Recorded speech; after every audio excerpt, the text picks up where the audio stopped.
good morning, afternoon, or evening, and welcome to the Bloody Disgusting Network.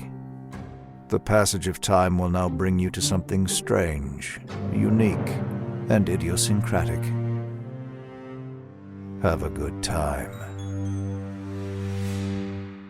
My friendship to all of you precludes my involvement with any one of you. But if you wanna make love, then I do too, and I'll be right there behind you.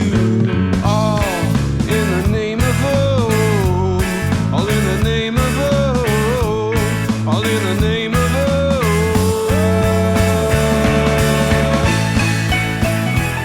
Greetings, constant listeners, and welcome yet again to the Losers Club, a Stephen King podcast.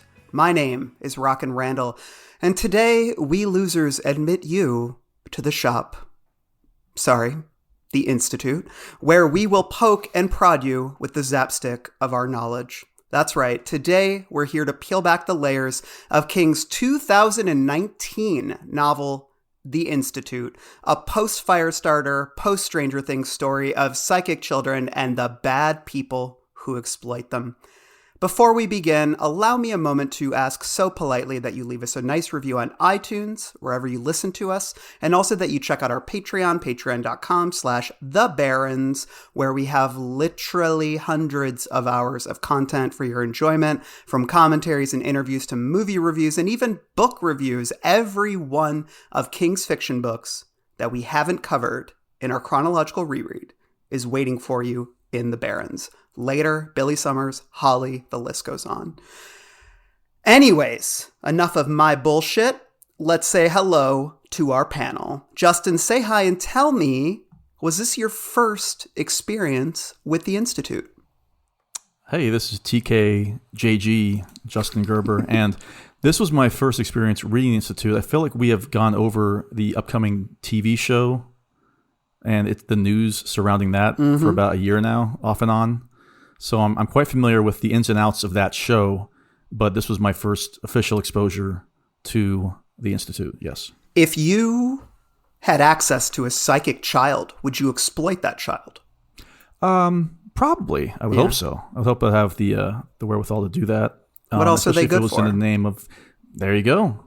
Maybe I'd ask them if they're so smart, they could tell me. I'd ask these kids, I'd be like, does that girl like me? You're talking about your wife. Yeah. My wife likes me. Do you see that girl on the couch with the dogs? Does my wife still love me?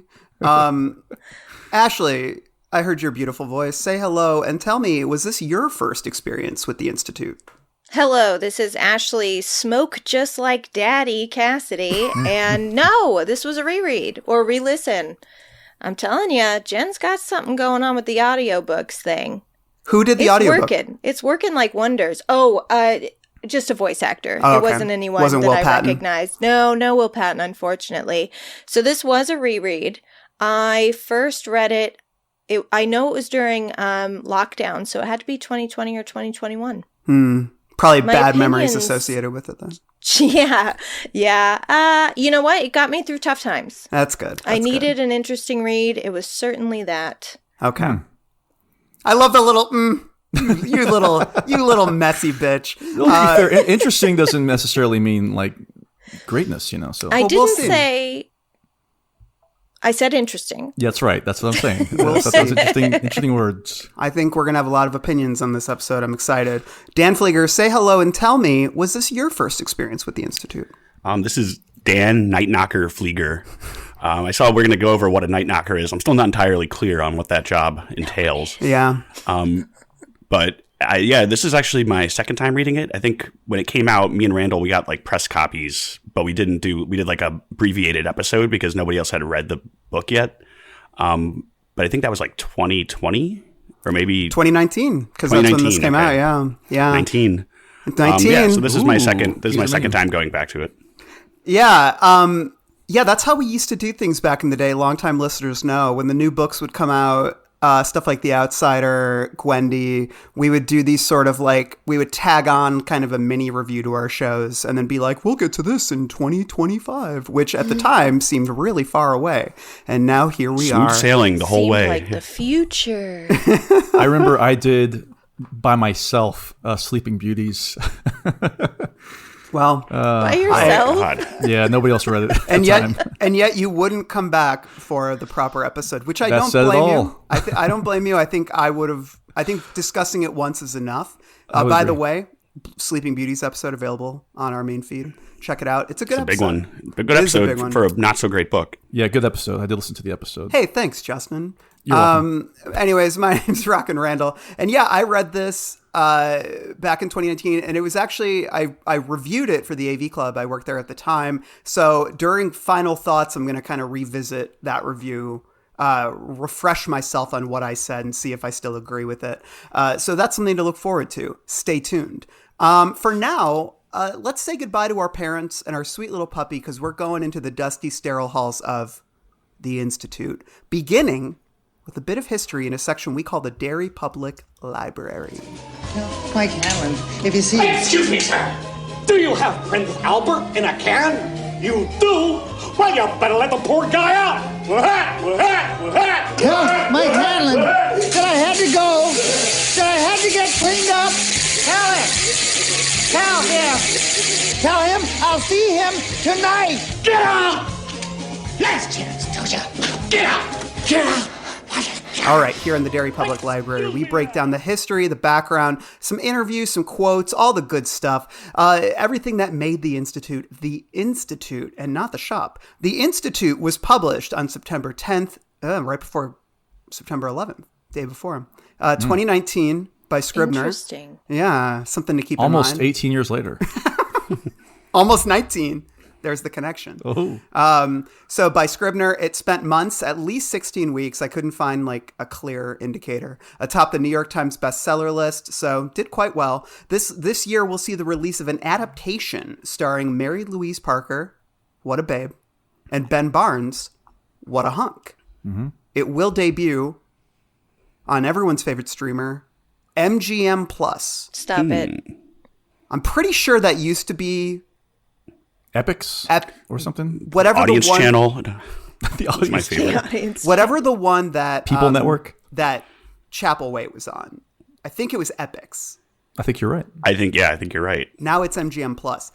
Sweet. But the thing about MGM Plus is a lot of those titles I feel like become accessible through Amazon, but I could Yes. be wrong about that because I know that show Them. I think it's called Them. The one with the guy who plays Mercutio and Romeo and Harold Juliet. Perrineau. Harold Yes. Perrineau. That show is a MGM Plus show, but I feel like you can just watch it on Amazon. I don't know anymore, man. Well, when I go on Prime, Can't I keep do track. see the poster for them, and I do see the MGM Plus option on there. I'm not sure if it's like how Showtime, I think it's kind of gone. Yeah. But you can subscribe through Showtime, through Paramount Plus. It's all a mess. Yeah, you can get like Showtime through like Hulu now, I think. It's crazy. What is But going it's just- on? I would Sounds say like that should be illegal. Check out Mubi. That's the one I've been on a Mubi's kick lately. good. It's like $1 for good. 3 months, and there's some really good titles. Hell yeah. Mubi, producer of Oscar-nominated The Substance. That's right. Okay, Take that, Universal. So, on the origins of the Institute, this is from an interview. I've got a few sources here. Thanks again, as always, to our Losers Club archivist and historian, Bryant Burnett. He hooked me up, pointed me in the direction of a lot of good sources here, some good interviews. One of them is actually collected in an anniversary edition of On Writing. It's a chat between Joe Hill, Stephen King's son, and Stephen King in Somerville, Massachusetts. And there was some interesting comments about the Institute in there. So this is what King said about it. I really didn't have any of the story. I had an idea from a long time ago about a school somewhere, a little country school that just started to move by itself. It would cut through homes and streets and trees, and the kids would be trapped inside, and it would go faster and faster. And somehow this developed into the Institute. To start a novel, I have to have a couple of different things connect, and one of the things that I was thinking about was this job that one of the characters gets. He becomes a night knocker, which is an old-fashioned, here's the definition, Flieger, which is an old-fashioned job where you go around through a small town, check on the businesses, and knock on doors to make sure that the doors are locked. It's a beat cop's job. One guy describes it as an analog job in a digital world. So I had that, and then I started to think about the kid and the Institute, and I really wanted to write a kind of Tom Brown School Days in hell. So I gotta say, Night Knocker these days, you're getting shot. Yeah. Yeah, I Yeah, feel we like can't night knock anymore. Like, I remember my friend, like him and his girlfriend in high school were like making out in a parking lot in their car, and a guy literally came and like tapped on the window with the billy club. So that's like all I imagine is like a guy twirling a billy club and like. To be fair, he was just asking if your doors were locked. Yeah. So You know, night if knockers you are just Google buzz night pills. knocker, the only references are the Institute. So That's wild. I don't know. I really went looking for it. It was like the Institute, and then Tommy Knockers came up a bunch. That'd be hilarious. The only other night knocker is like Beavis and The only Butthead other fart knockers. knocker. Fart knocker. That's like when I would Google arc sodium lights, which is how King always describes street lamps. Only when you Google it, okay, I didn't go deep, but the whole first page was just Stephen King. Yeah, books. I mean, I went 3 pages in. I didn't go the full 20. Right. There might be some gems in the back. Yeah, so don't yell at us. Leave us alone. Yeah, sorry. I will say, I think that this, in the town that King does, is it Dupree? Is that what it's called? The name of the small town? Is You, it Me and Dunfrey? Dupree, starring Owen Wilson. The great I've been pronouncing it artwork Dupree itself. in my head. I thought Okay, it was cool. Dupre. I thought it was Dupree. I don't really give a shit, to be honest. Well, Ashley, wait, you listened to it. How was yeah. it pronounced? Oh, you're right. I did. It was Dupree. There you go. Interesting. I could be lying, but I'm pretty sure it's Dupree because that's what I have been saying in my head. So it's got to be, right? If Who there's- knows? I'm saying Dupree. I only have one ear. It You could must be have Dupree. heard it so many times that I've... It just I washed feel like over Dupree you. would have stuck if it was I Dupree. feel like it would have stuck. I'll say, I think in a town this small where everybody seems to know each other, I think you could get away with having a night knocker. Yeah. Well, I think That's fair. I think that's part of the appeal of Dupree, which I want Yes. to talk about later. I would agree. But I also want to say, if there's one thing I've learned from however many years of podcasting, you can pronounce things any way you want. Oh, sure can. There's no rules to this. Like Banger Main. Yeah, you can Banger call Main? it Those days. You can call it Bungor. You can call it Well, I mean, Bunghole. we're in Illinois. The amount of towns in Illinois, like Southern Illinois, there's the town of Virgin, but everyone there calls it Virginis. So you It's how really we can were pronounce raised. it. Yeah, you can pronounce it any way you want. However you want. Can I say something else about Yeah. this quote, though, that I found Sure, interesting? Justin. Thanks a lot, Randall. Randall. When I saw the cover for this, not until I started reading it did I realize that this was not a facility that was in a moving train a la Snowpiercer. Yeah. I really thought that this Oh. institute was inside something that was constantly moving, and that artwork, much like Does the first imply 40 that. pages of this book, is very misleading. Yeah. So It's I like was kinda a bummed out, cross section of like a passionate, freight train, and a kid Yeah. is like studying. But yeah, the train is very minimal. Like he gets I was on gonna it, he say kind the of sleeps and ends Yeah. up in a different state. It really doesn't play that big of a Could have been I a don't know, car. role. Yeah. Didn't Been a play that car. big of a. Could have been a car. I'm going to revisit that in an hour. Okay. So this is in Rolling Stone. He also mentioned the book, Tom Brown's School Days. He said, I wanted to write a book like Tom Brown's School Days, referencing the 1857 Thomas Hughes children's classic about a British boarding school. And then King said again, but in hell. So are you guys familiar with this book? No. I'm not at No. all. I should have looked into it, but I assume it's about an institute where they test children for It's psychic not. powers. I did look into it. I thought the author was Tom Brown for a while before I realized the title was Tom Brown's School Days. So It's just about a boys' school. There's some drama that takes place. There's a nice teacher. He dies. Spoiler alert for anyone who's looking forward to 1857's Tom Brown's well, School we Days. just passed the 167-year mark. We just spoiled the story now. So we're at Somebody will 168. still get mad. Somebody will still get mad. Okay. In the New York I Times, was almost done. in the New York Times, they wrote, when he began writing the book in March of 2017, King thought of it not as a horror story, but as a resistance tale. With 12-year-old telekinetic genius Luke, teenage mind reader Kalisha, and 10-year-old power channeler Avery forming a rebellion inside their detention center. I want to put a pin in that. So we can talk about that a bit more, about the idea of this as a resistance tale. And then I had the question of, do you ever heard of a night knocker? I think based on our responses, we really hadn't. There is something quaint about it, which I think is key to, again, as I said, the appeal of Dupree, which I want to talk about in a bit. So I do love it, but here's the thing. It pays $100 a week. I mean, I think in towns like that, you can 2019? get by Yeah. with that. Times like that, I'm not sure. That I could mean, be- it really does feel like it is of another time. It is like he went through the 1122 wormhole and ended up in that town, Yeah. which I think is the intention. Although I almost wish he pulled that thread a little bit further. Yeah, I was gonna say at times some of the like modern references felt anachronistic. Like there's reference to Kanye and Elon, and you're like, wait, $100 a week, but I mean, again, it's like they say it's like analog job in a digital world. So I think some of that is done on purpose. I saw a Reddit post, and it's the only place I could find this reference. So here's the thing: it's probably just a guy saying a thing. But it made a lot of sense to me. I saw a Reddit post where this guy said that he read somewhere that the book was originally set, like when he first wrote it, in the 60s. And then it was, the setting changed to modern day at some point in the writing process. And I was like, that honestly, that makes a lot of sense to me. There was a couple things in this where I was like, wait, when is this supposed to be? And then I was like, oh, it's now. No. It's not a period piece. I think that's a really interesting point. I did not stumble across any of that when I was researching, but King did say, he said earlier, this is an idea that's been with him for decades. Yeah.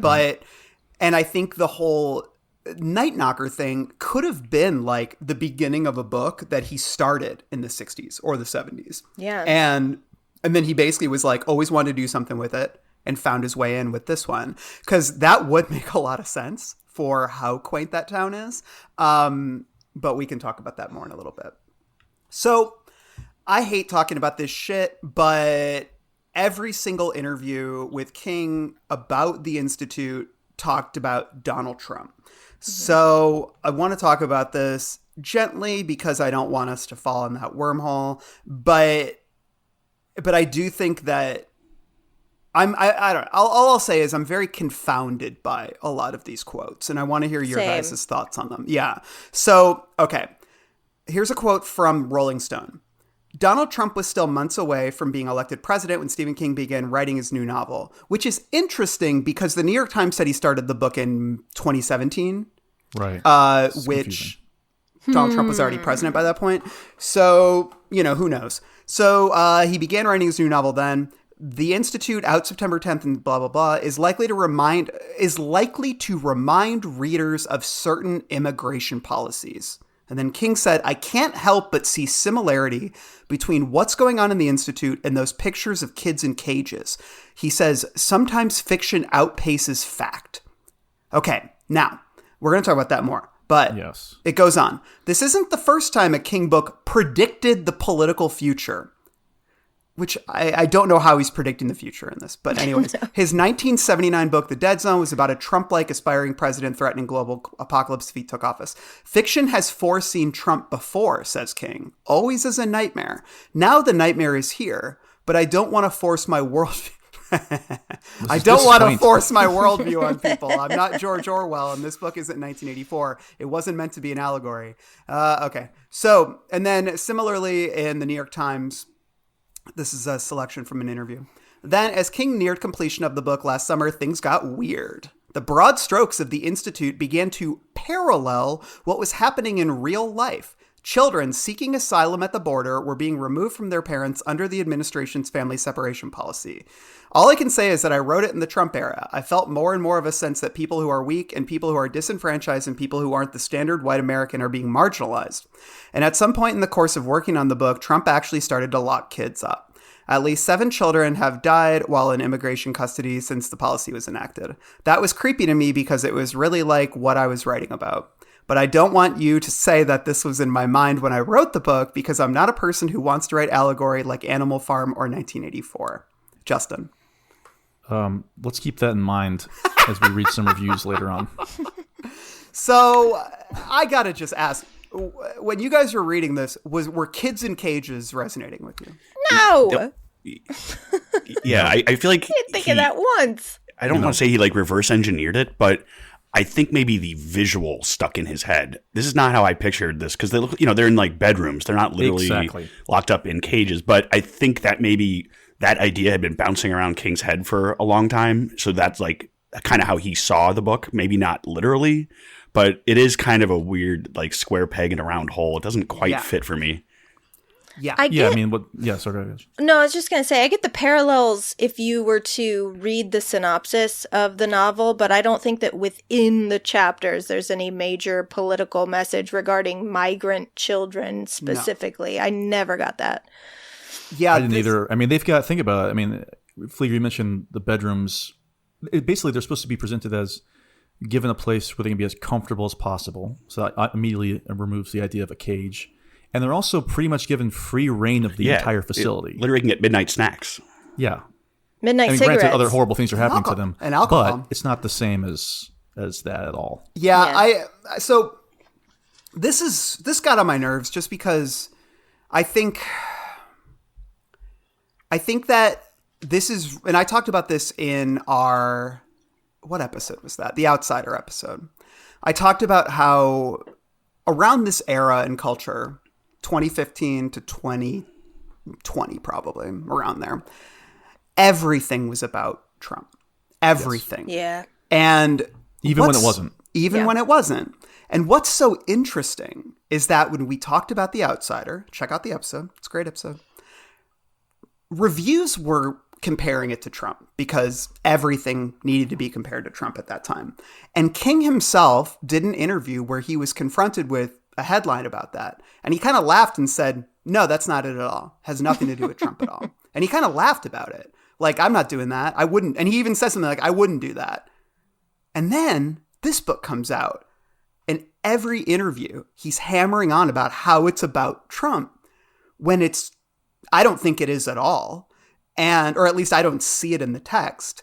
And then he always ends it by saying, but I'm not trying to force my worldview on people, which is just, and it's obnoxious. And so I think the parallel here is children being taken away from their parents and locked up. That to me is the plot of a gazillion different stories. Well, and also in this story, the parents get slaughtered. The parents, the pets, the siblings, they're not like, there's no chance of reuniting them. They're not separated. Yeah. Right.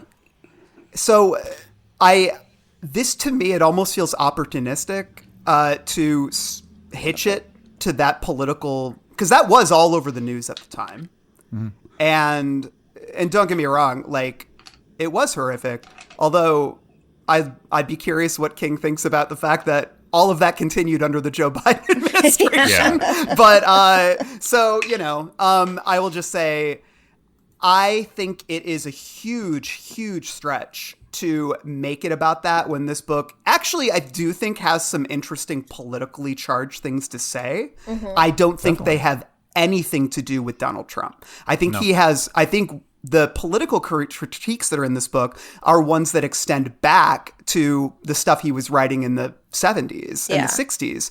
The paranoia that followed, Watergate, JFK, all that stuff. That stuff's never really left him. But what's interesting is that he became such a Democratic shill that it almost starts to feel confused because you can feel him backpedaling at times and not getting as paranoid as he has in the past. We can talk about that more in the hook. I just want to put that seed in now. Flieger, what were you going to say? Well, so I watched some of the interviews, and I didn't get through the whole hour-long one with Joe Hill. That actually looked like the most... that was the one that was on writing, so it's all good. Because I watched the Good Morning America and The View, and it's just like such a sad state of journalism because they ask all the same questions. So, of course, he gives the same answer to both those interviews.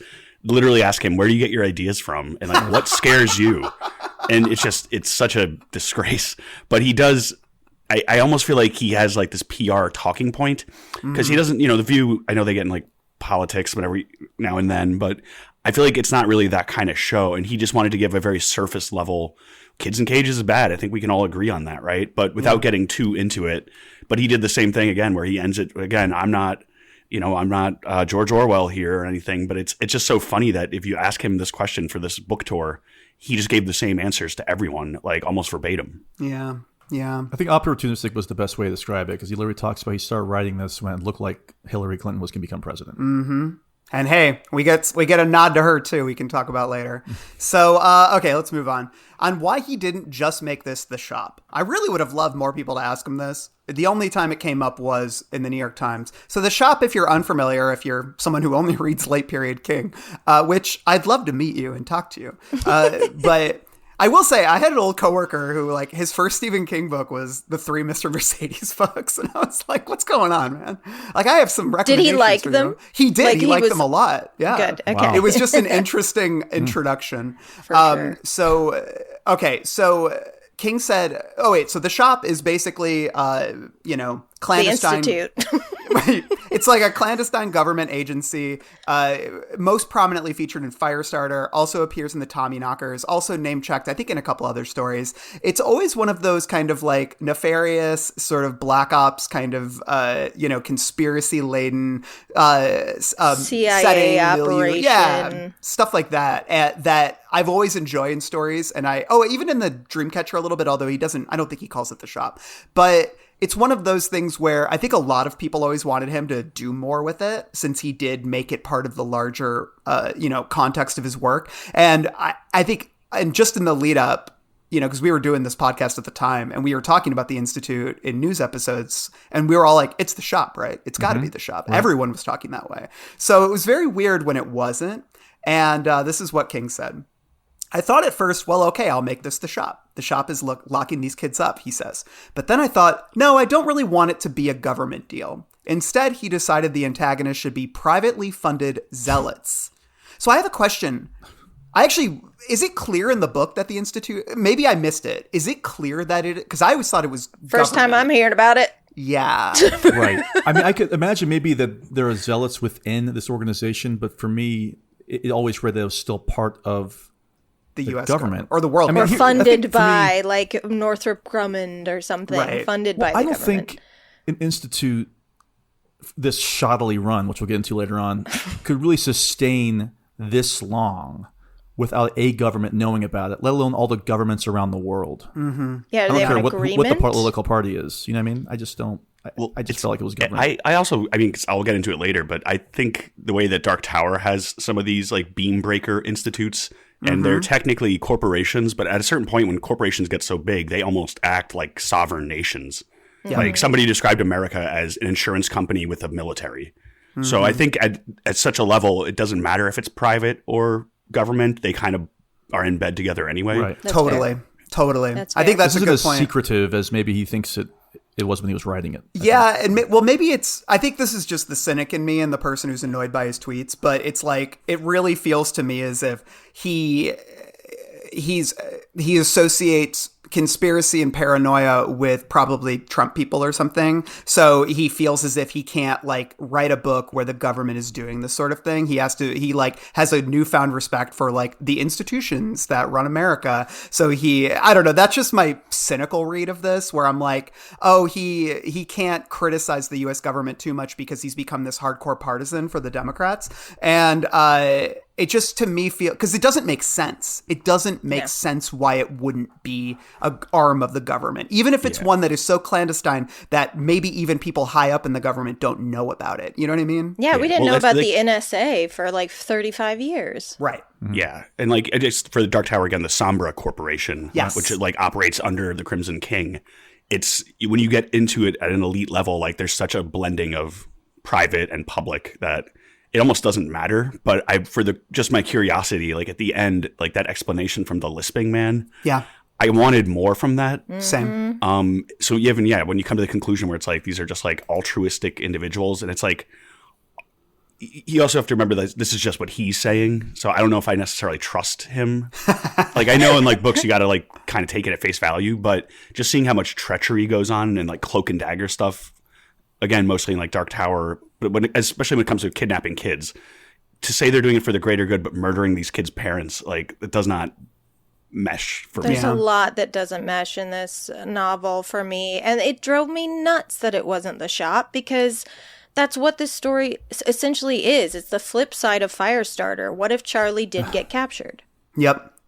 we have to talk about this because this really, you can't get away from it while you're reading it. No. Especially if you do have a familiarity with Firestarter. Like for me, it's why wouldn't you take the chance to bring back the shop. This isn't an entity that has been used to death over the last 40 years. Well, I think the last time we had a reference to it officially was at the end of Tommyknockers, right? Yeah, I think so. Right? And the resemblance is so uncanny, right down to Marine doing the same thing that Rainbird does Yeah. in Firestarter by befriending the kids and getting information and getting them comfortable. And you know what's funny, though, Randall? I don't know if you were in this episode, but maybe you were too, Ashley. Who was on the Firestarter Rekindled episode? Not me. Okay.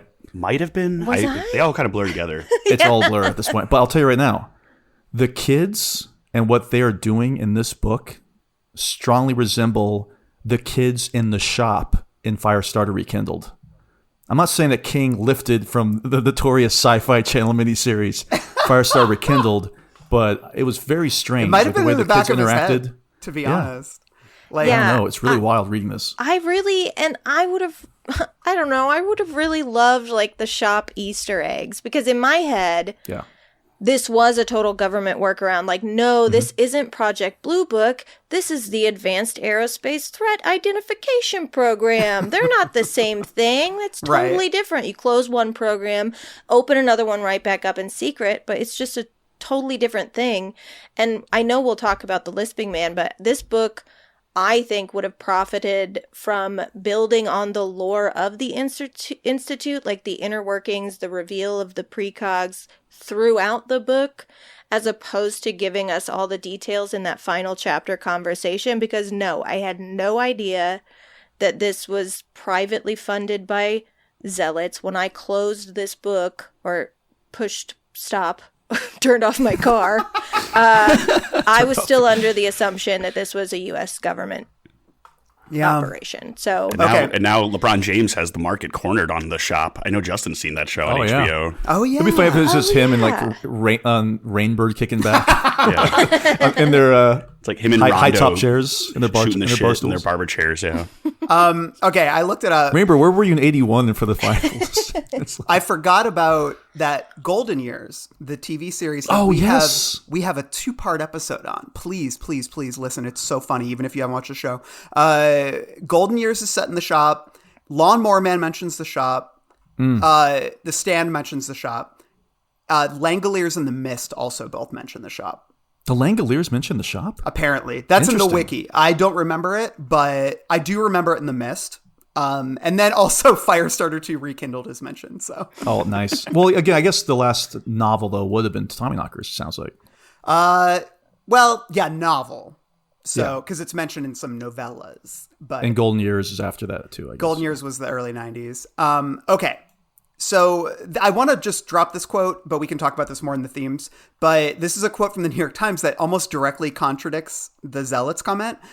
King is talking about the themes, and he says, I care about one of the things he says is, I care about a government that's too big and that will try to do things where the ends justify the means. Why would he talk about that if this has nothing to do with the U.S. government? Good point. It just, like I Maybe said, the point. I'm going to say something.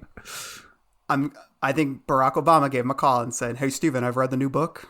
Can you tone down the government stuff a little bit? So anyways, that's all I'm going to say. Okay, on comparisons to Stranger Things, because I think everyone, especially in 2019, Stranger Things was hot as hell. And I think it had been out long enough by that point that King would have been hyper aware of it when he was writing the book. So this is from Rolling Stone. A book about clairvoyant kids battling a shadow organization will surely draw comparisons to Stranger Things, which was, of course, heavily inspired by Stephen King books. King says, I like Stranger Things a lot, but it does owe something to it. That's another book about kids who are weak and helpless by themselves, but together can make something that is very strong. It's so funny that he says it instead And not of Firestarter. Which is what Stranger Things is based off of. Yeah. I mean, it's definitely like, yeah, there are it parallels, but honestly, it's like more like Dreamcatcher. Yeah. Yeah, you're than right. it. Shit weasels. So, okay. Did you guys think of Stranger Things at all when you were reading this? I mean, yeah, because of the group of kids, right? But we can bag on where Stranger Things has gone over the past few years. No problem doing that. But for instance, by the time that this book ended, I couldn't remember who George was. Like, George is one of the kids, and I didn't remember like his specificity at all. he was just another name in the book. Yeah. I mean, in my opinion, with few exceptions, like these kids are not well defined in a way that they are in Stranger Things, which is an 80s set show written by guys who grew up in the 80s, or Stand By Me and It, which is written by somebody who grew up in the 50s and 60s. And in my opinion, as always, the farther away stories featuring kids get from King's childhood era, the shakier his stories get. And for this one to revolve around an ensemble of teens was ultimately like a deal breaker for me, because I never believed that they were real in this world. It was hard for me to... They were like children. Yeah, it was very... I just didn't believe... I literally, not to steal from the great Chris Tucker in Rush Hour, but I did not believe the words that were coming out of their mouth at times. I really didn't. It was really cringy at times, and I don't get that when I'm reading Richie and It, or Gordy and The Body. So there's just a difference there. Slang is such a timestamp on works of fiction, and especially when it's so many years removed from his own childhood. Like, I don't know how 12-year-olds speak now. I guess it's all just internet trolling and whatnot. But there's just like certain turns of phrases that were used where you're like, that is not what a kid would say in these, modern day. But it has like an old timey quality to it that just it kind of creates a little bit of a speed bump when you're reading through it. We'll probably hit some of those in Misery. Yeah. Oh yeah, I'm saving mine. And because we had a range of ages from like 10 to 16, I think. I didn't get that in the writing of the kids. They could have all been 12. Like, I didn't really feel like there was a difference between the 10-year-olds and the 12-year-old to the 15-year-old. So, yeah, the kids were tough, unfortunately. I think also, we briefly discussed this a couple days ago, but if we want to be honest, based on discussions I've had with family members and friends, these kids would not have been interacting at all. They would have been in their rooms the entire time.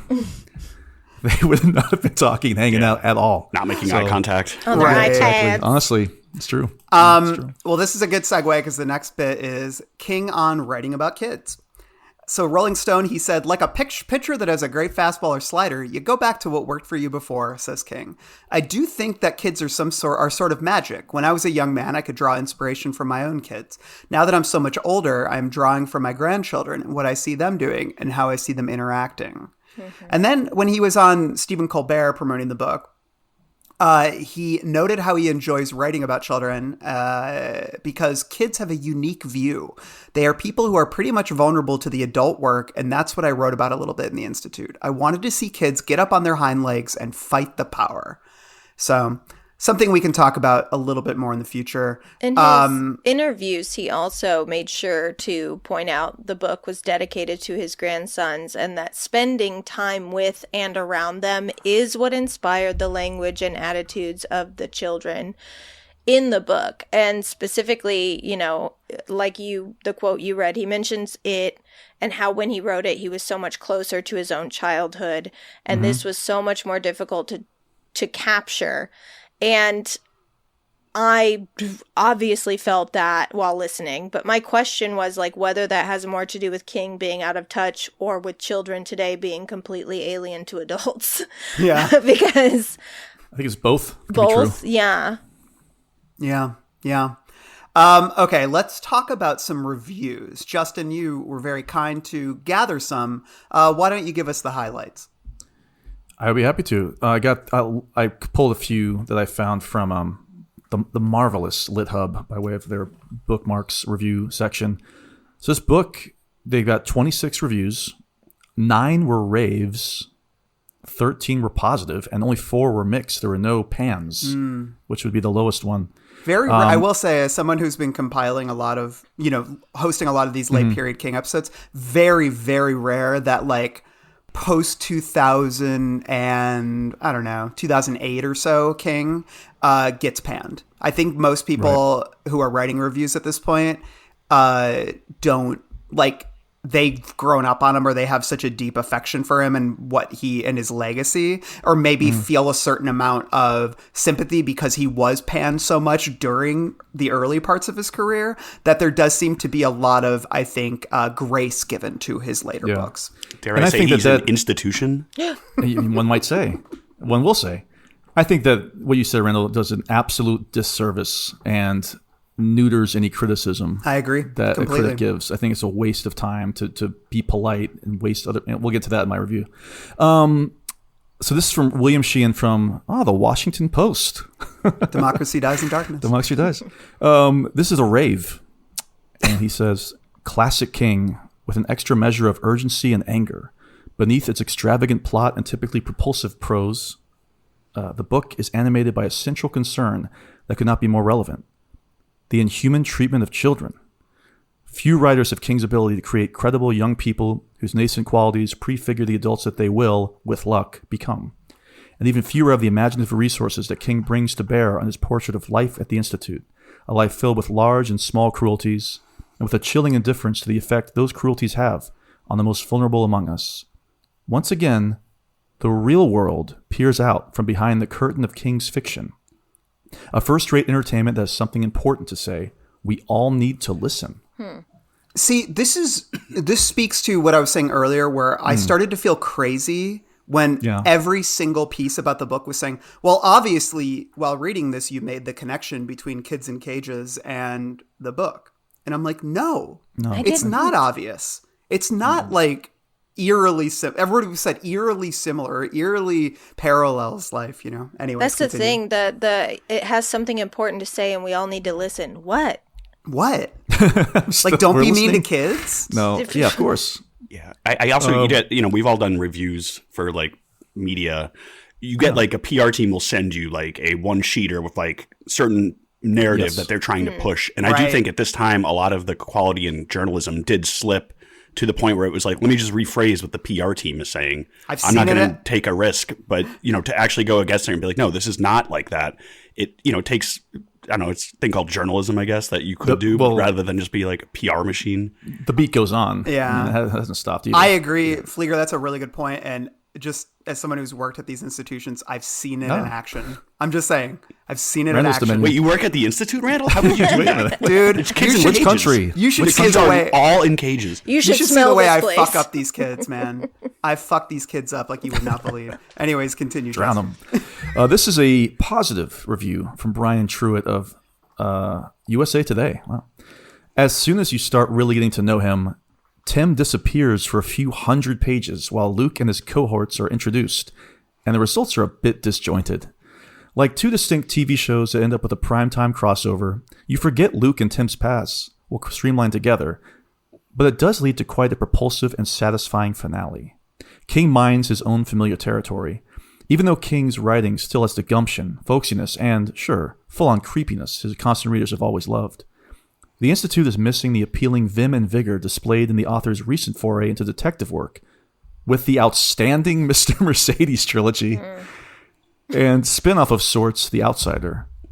Those works, and last year's surprisingly uplifting Elevation, felt like an icon stretching himself, and you don't have to be a psychic to figure out.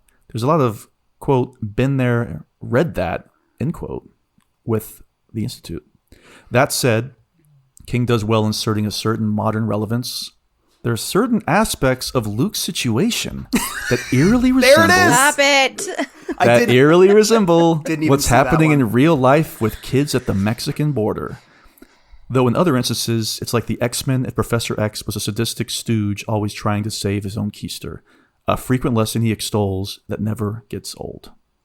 Interesting. Once again. Professor X thing is kind of I agree with the first half of that review. Yeah. I actually think I think the disjointed nature is something that keeps this book from becoming great. Because it is weird that we start with Tim and you think it's about this, night knocker cop, and then it just immediately jumps to Luke, and we don't see Tim for like 400 pages. I do love the idea of the crossover, though. It's like reminds me of like Family Matters and Full House, and like Urkel. They like go to Disney together or something. Mad About You and Friends. But the Professor X thing is weird because like the person who runs the institute is not psychic. Yes. And I don't know. I just Very weird. Kind of loses me at the end of that. Who's a Stryker? He's the bad guy in X-Men, right? So Stryker is more General. like Yeah. the true leader. That would have been the comp. Yeah. Anyway, sorry. Okay. Here's a mixed review. Now, this gives Randall, what you were talking about earlier, this is another view on the allusions to ice and the border and everything else. So get ready for this one. Though the special, quote-unquote, child is a well that King has drawn from many a time, the novel has a political edge that rescues the trope from the shadow of redundancy. The Institute is about separating children from their parents and putting them in cages, all in the name of national security and the better good. Even though King has stated that he wasn't inspired by ICE and the migrant crisis, it's almost impossible to separate the fiction from the headlines. And it's in the moral murk of the situation that he finds the richest seam of his story. The children are charming, of course. No one writes kids for adults as well as King. The Institute has been marketed as it for the new generation. There's some truth in the I don't remember that. There's some truth in the comparison, namely in the realistic camaraderie fostered between the kids who face and overcome the apathetic cruelty that adults represent. All of which makes it a shame that the book is so rote, as it sees King continuing to dip his toes in the same murky, shallow waters of crime fiction, where much of his work has been stuck for the last decade. The author remains in the top tier of storytellers. Much has been made of this, often in reductive tones, as if storytelling isn't what we're all here for. All right. Such benign dismissal neglects his deceptively simple style, the crafted tone of voice that seamlessly marries the everyman and the extraordinary. It overlooks King's Dominion. It overlooks the heart and heat that radiate off the page of a King novel. And in the Institute, his skills actually come to the fore more than usual, because the story itself is fairly insubstantial. The ideas are there. The juxtaposition of a human America against a corporate one. The meaning of physical and psychogeographic landscapes. That even a multifaceted situation, there's a clear, definable line of goodness. But King has wielded them more elaborately and successfully elsewhere. Some good points in that. I just don't see the. I just don't understand. I feel genuinely crazy when people say this whole like it's impossible to separate the fiction from the headlines. I don't understand. And this isn't like we're reading a book from 1978. We lived through this. Yeah. We were living through this at the Right. time. It's like I've forgotten I read this all of in this. 2020, so it's not like I don't know. I didn't get it Yeah, then. I didn't get it now. And like, say what you want about the true crime stuff that King does. I don't think there's any true crime in this. No. There's no, I mean, there's police force, but it's not like they solve a mystery. No. Everything is instructed. And if you are going to agree. take it that way, the police have been doing nothing about 5 to 10 missing children a week for centuries. Yeah. Or sorry, Can't decades, disagree not with you centuries. there. Yeah.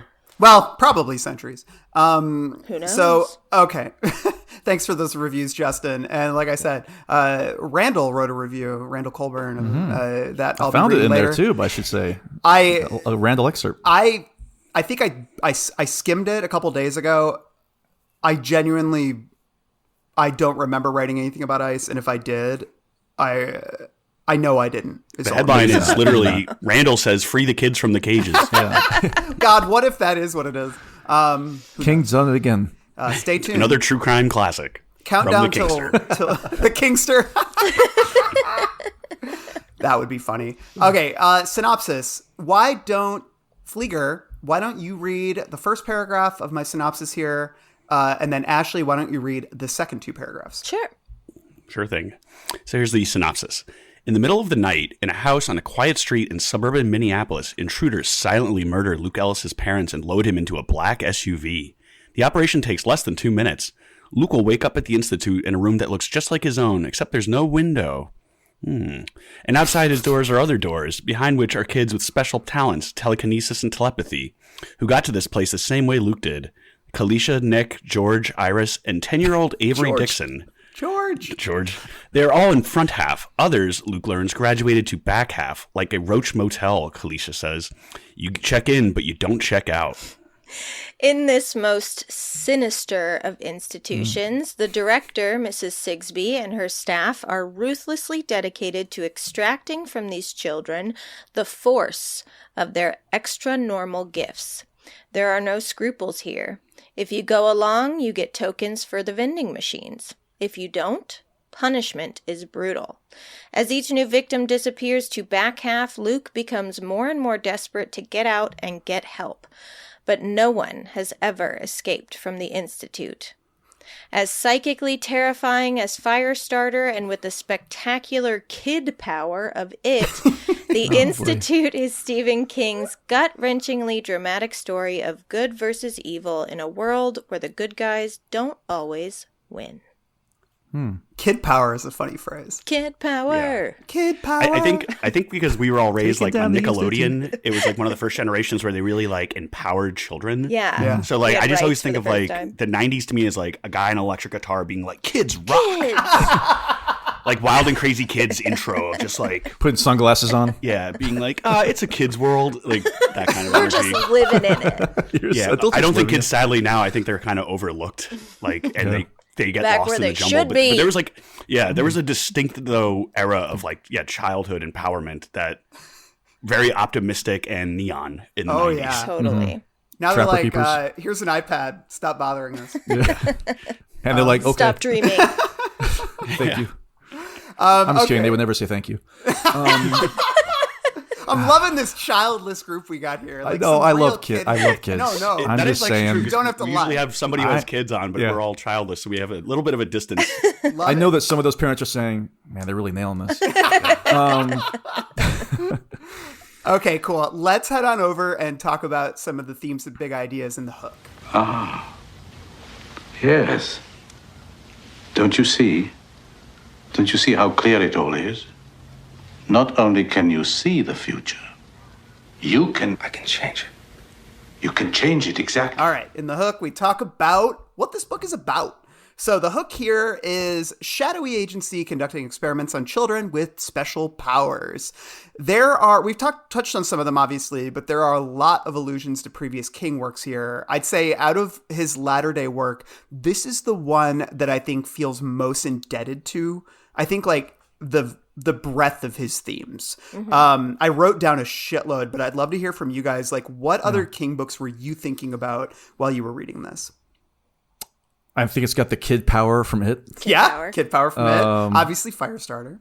Firestarter. Because I'm biased, I tie everything to Dark Tower, and I think that's kind of a sensible thing to do often. Totally. So I think a lot about like the deeper books where they were having like the Ruined Children of Wolves of the Kala and like the Beam Breakers and like book 6, where and even like Insomnia too, like where it's something about getting these collections of psychic powers and making them exponentially stronger.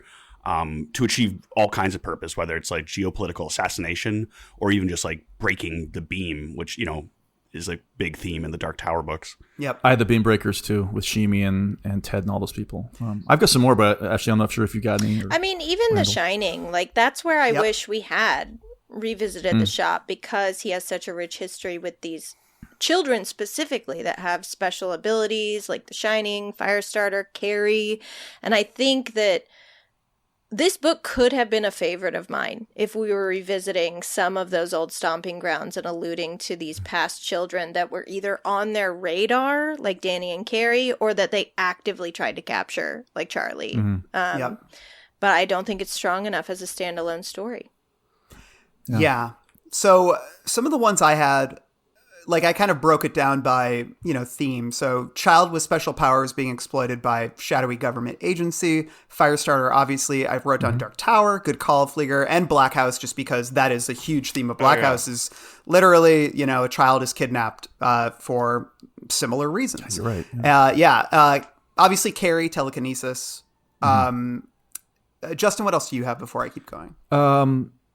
I guess some minor ones. Let's hear them. But Under the Dome, I think Tim gives some Barbie vibes about somebody kind of just showing up into town. Totally. Yes. And starting there.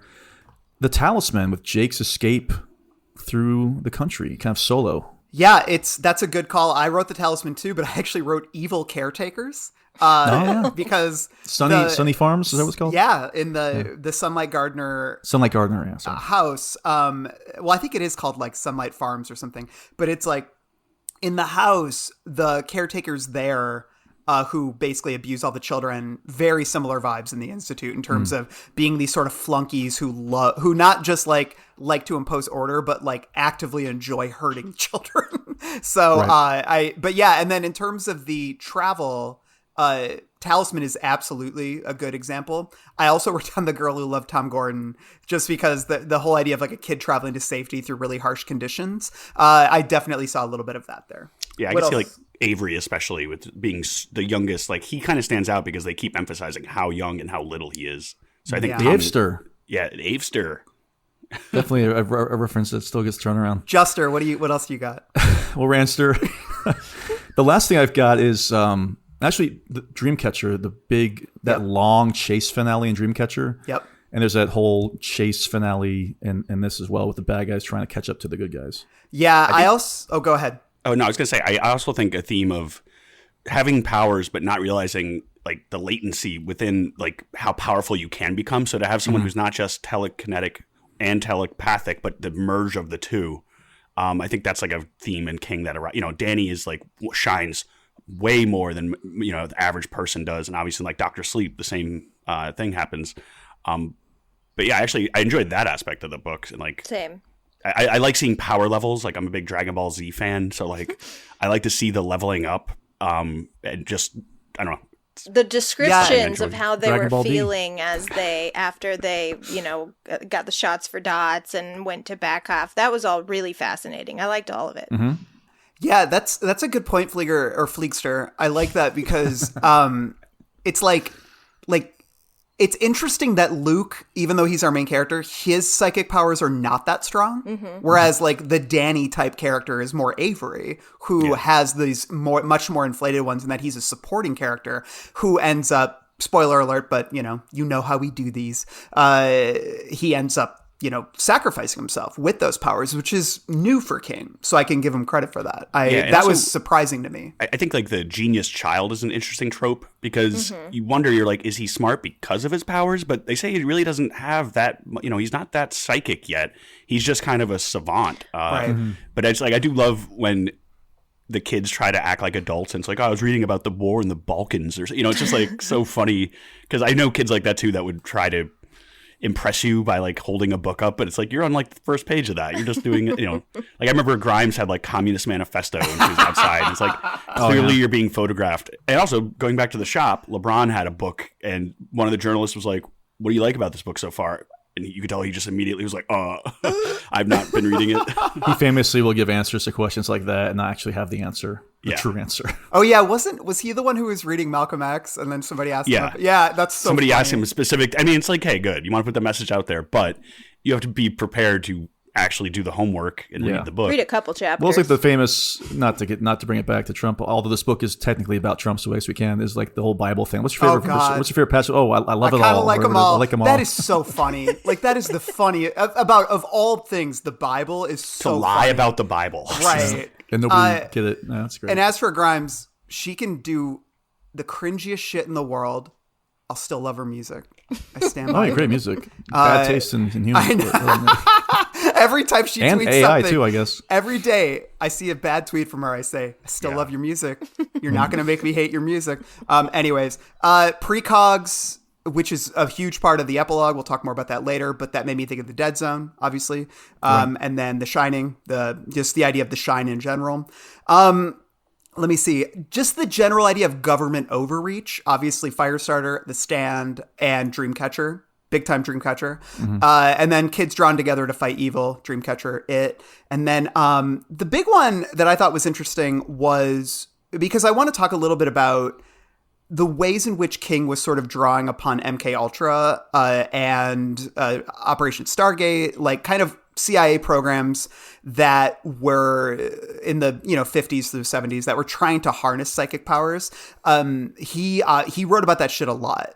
And that stuff pervades here. That's obviously a huge inspiration in Firestarter, but it also made me think of the short story Everything's Eventual from Yes. Everything's Eventual, which is one of my favorite Stephen King short stories ever. And that's basically about kind of a dope who has, you know, a certain power and gets recruited by an agency. And what he basically does, it's actually kind of Severance-y for people who are watching that, where he's like on a computer and there's like weird numbers and weird symbols and he kind of interprets them and then sends an email. And then it's very much like, by doing so, he is sending emails that assassinate people, you know, or kill people. And it's the whole idea of the mental assassin that MK Ultra was dreaming of, or mental assassin, hypnotized assassin, that sort of idea that MK Ultra, the whole goal was. Yeah. And that character ends up in the Dark Tower, and the Fleet was talking about. Yeah, 100%.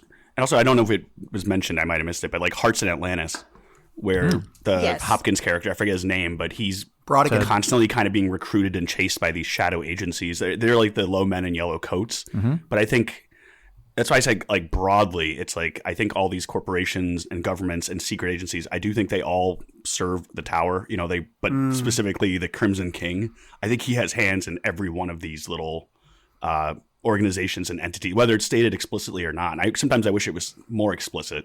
But I just think, like, the power level there is so vast that, like, any of these things that exist wouldn't be able to hide from him.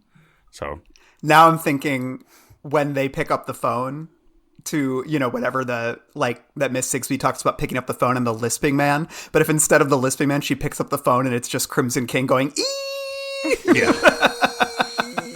But even the lisping man too, like the way that the low men with the Cantoi are kind of poor imitations of humans. Like they wear a living face mask. The fact that this guy is lisping, I think there's a quality that makes him kind of like otherworldly. Yeah. Like he's trying to not just speak English, but he's trying to speak human language that he maybe doesn't, because he does seem like he knows a lot, and there could be a hint that he himself might have some kind of extraordinary powers, because he just seems like he's so knowledgeable and so strange. And he turns around, there's like feathers coming out of his neck. Yeah, he gave Men in Black vibes to me, which I don't know if you guys know much of. Well, Randall, I know you read Mothman Prophecies, but like, Men in Black have now become just like another government agency, but they wear black suits. But like, actual encounters with these guys are so weird. Like, they never have any, they almost have alopecia. They have no hair. They have drawn on eyebrows. They have drawn on lips. Like, they're strange, not quite human dudes in suits. Yeah. It's so funny because we talked about this on a Soul's Midnight episode on the Patreon. You should check it out. And I basically talked about, I read the book, The Mothman Prophecies, which, you know, was written decades ago. But that's kind of where a lot of these notions of what the Men in Black were first popularized. And reading that, I was like, oh, this is where he got the Cantoi from. Like, this is the low men in yellow coats. It's like, it's literally how they describe Men in Black and a lot of these old parapolitics sort of, Fortean magazines and things of that nature. So, at first, actually, I really thought you were talking about the movie Men in Black, and that he reminded you of the Vincent D'Onofrio character. Your skin's falling off your bone, Earl. Great Hello, performance. fuck you going here? Great performance. He's going for it. So, did you guys do you like him revisiting some of these ideas or archetypes, or did it seem almost self-referential or derivative? I love the King's Dominion section of these podcasts. I really do. I do love the interconnected stuff that's going on in a lot of King works. But for me, I did think it was derivative. I don't think that anything was kind of built upon or improved upon last works with some of these examples. Oftentimes, it just reminded me of stronger material. Like, I could not help but think about it. Yeah. And how much we knew the interior workings of those kids versus this book. Now, I know it's a different type of book, right? Because you are going to the interiority of the It kids, and in this, you're just with Luke. You're not really spending too much time with the other kids, and when you are, the book's almost over. 100%. You know, it just reminded me of stronger material, with the exception, of course, of Dreamcatcher, which is not good at all. I stand by except for the first 60 pages. I stand by the first 2/3, but I know what you mean. Oh, I can't match that math, but yeah. What do you guys think, Ashley Fleegster? I mean, like I said, I wanted more. Like, if you're going to revisit, give me those little Easter eggs. Yeah. Give me it. It's fun. Like, how cool would a little Charlie reference have been? Just one, Yeah. just like a quick little... The McGee case. The McGee case, yeah. Or like a reference to like how they tried to get a boy in Colorado. You know what I mean? Like, I don't know.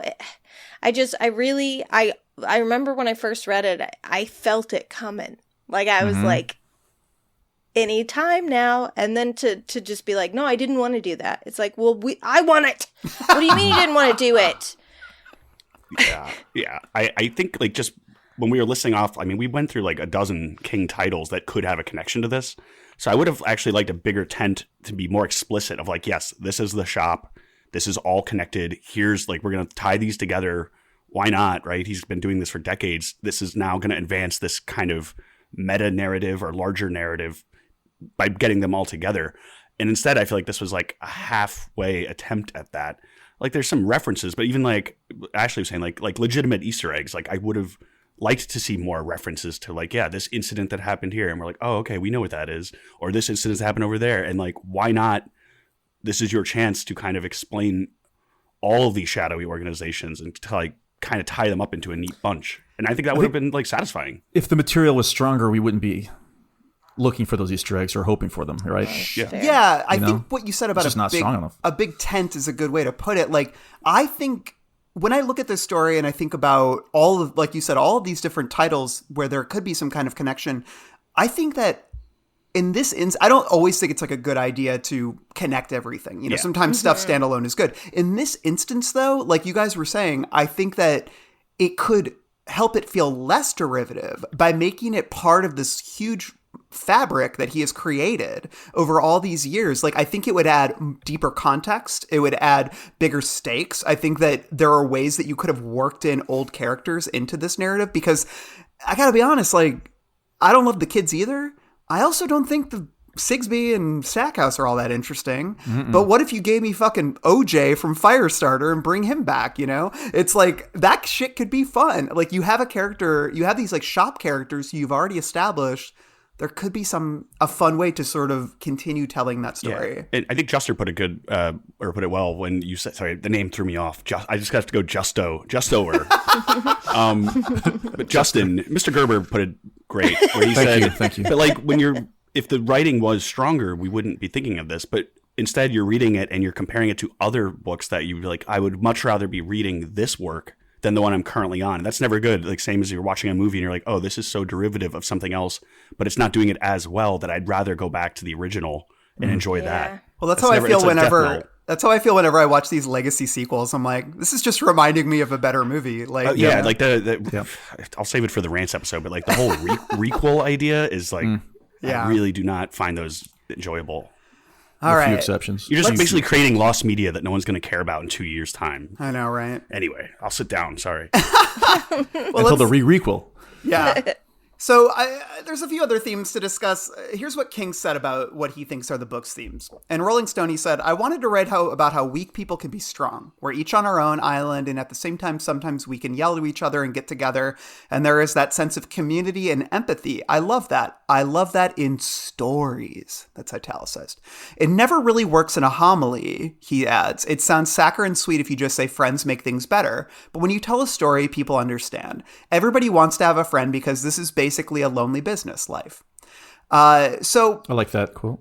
I do too. And I will say, for as simple as that theme is, the idea of like life is better with friends, that was one of the themes that resonated with me in this. Like, I don't love the kids, but when Avery, who is this kid you've kind of seen go through hell, and he's such a sweet, innocent little boy, and his last thought before he sacrifices himself is like, I love having friends, or like whatever that line is. It's really lovely.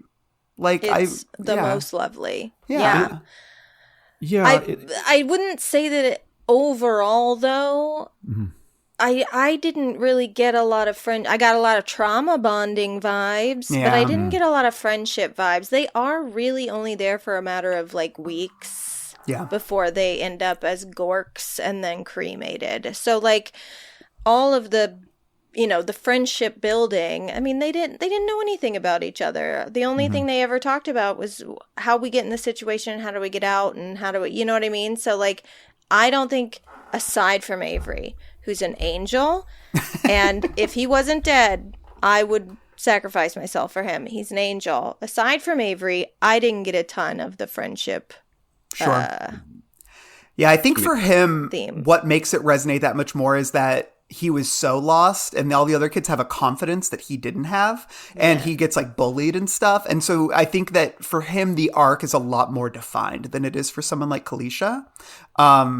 Yeah. What do you guys think? I do like the holding hands. I always think that's really cute when little kids do that. Like they have the preschools in my neighborhood, and they'll all be outside holding hands and crossing the street.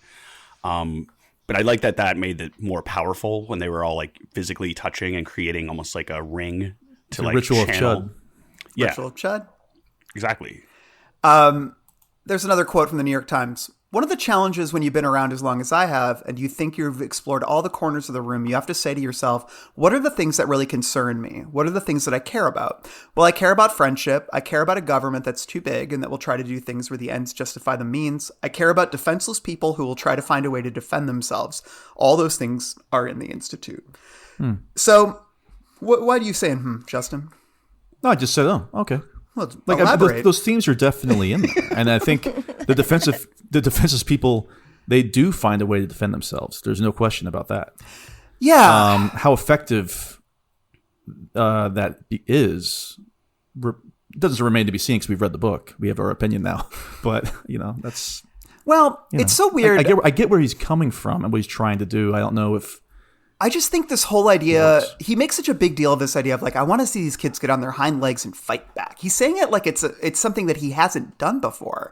That's in all of his stories. Like, Gordy fights back. The It kids fight back. The It kids, these are overwhelming forces of evil, and they're fighting back. That is, to me, like a pretty standard King theme. And I feel as if, I don't know, it's like, there is something inauthentic about the way he's talking about it in context of this book. But I don't know. I mean, I think that's just why it doesn't really land for me. For me, Same. What was more interesting was, I think the friendship theme worked for me simply because I think especially when you're that age, I mean, because I know the older I get, the more I value relationships and friendships and the idea of like community and being together. And I think that as you get older, themes as simple as that are going to resound even more, Yeah. And that resonates for me. I was also into, like, I think this is why I was so annoyed by the Trump stuff, is I'm like, there's a more interesting political story here, which is this whole idea of like American foreign policy and the general idea that like we think we know best, right? Mm-hmm. And that to me is something that he really starts wrestling with as the book goes on. Was that something that landed with you guys? Yes. Strongest, that was the strongest theme that came through for me, was government overreach, and it was the most interesting part of the story. And I think back to when I was first reading it, the book was never better than it was before you knew what was going on. Questioning who they were, what their motives were, unraveling the puzzle was the most exciting thing. But upon rereading it this time, a lot of that mystery and excitement, it's gone, obviously, and actually knowing what is going on makes the book harder to sink your teeth into because it doesn't all add up. Which I know we'll talk about probably in Misery, but like there are just too many things that didn't make sense, and like I couldn't figure out why they were doing it. And now that I know what they're doing, it made less sense to me going through this time. I just don't think that he had a strong opinion about the government overreach. Yeah.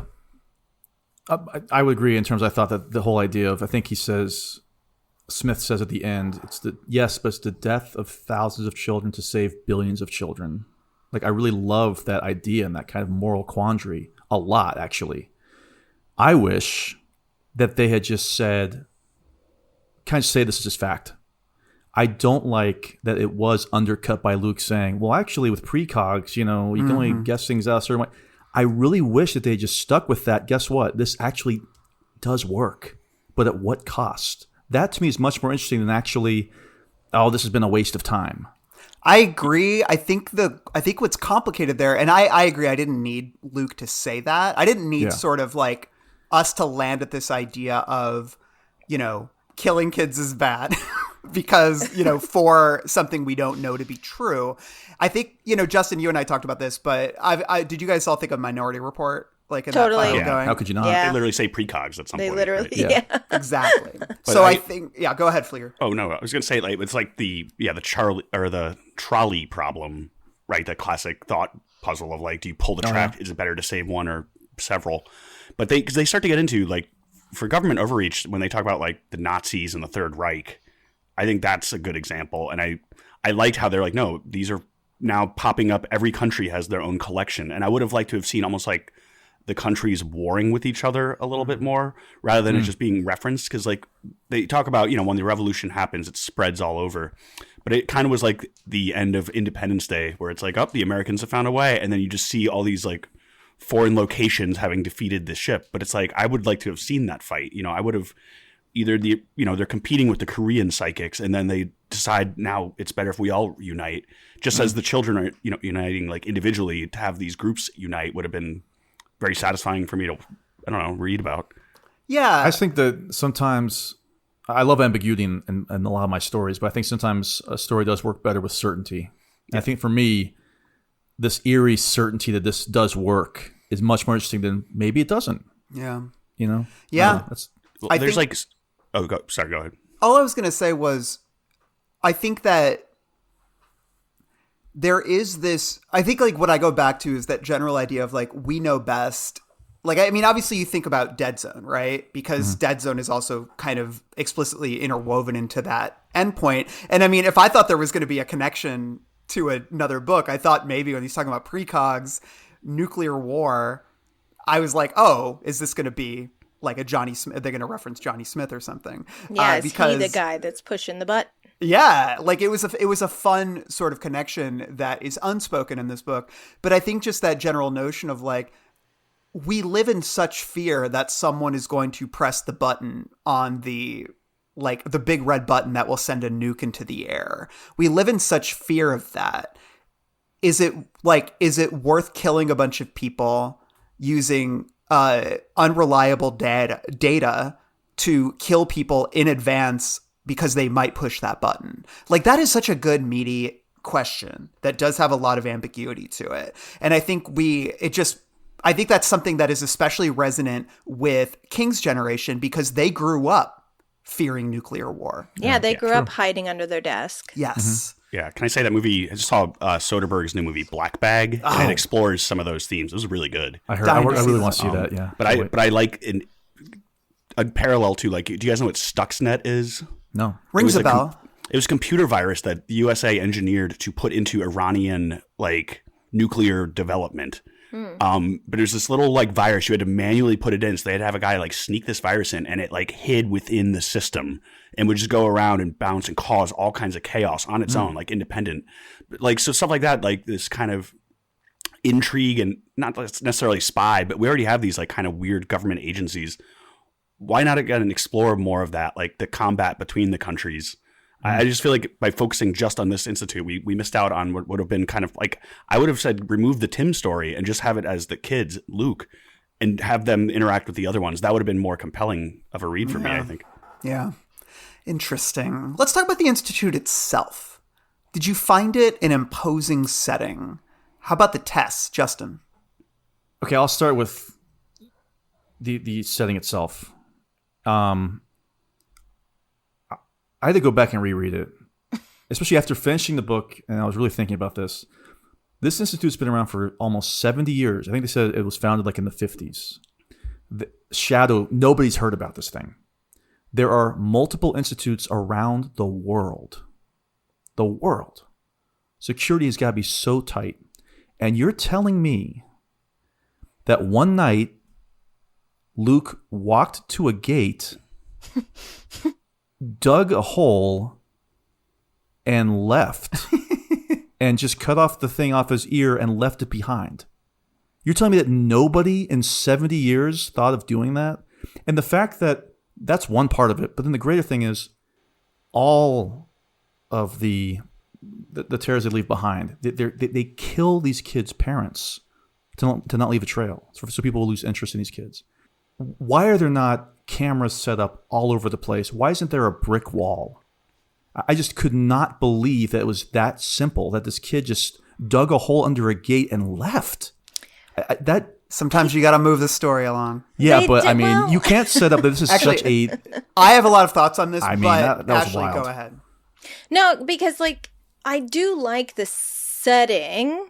Yeah, sure. Obviously there's plot holes, but I do like the isolation. I love the details of like the vending machines and the dust on all the security cameras, because they did reference a couple times about how lax they've gotten, but they never really referenced why. I mean, I guess because no one's ever escaped, but like that's why I wanted more lore, more institute, like history, of things that have taken place, and whether that came from Mrs. Sigsbee or a totally different character, like I don't know, but like I needed that because there was a lot that confused me.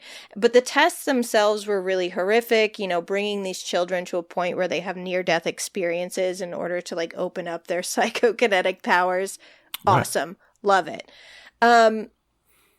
But the part of the setting that really didn't sit well with me, I don't understand why did they set up the rooms to look just like their room at home? Because it's creepy. I mean, I guess, but here's the thing, like this staff, for some reason, clearly hates these children. Right. They hate them. They think they're disgusting. They don't like them. I don't really understand why. I guess it's because they have to adopt that attitude towards them to be able to do what they do to them, but they treat them like they're creatures pretty much straight away. So like, why spend all that time? No part of this is making them comfortable, really. Yep.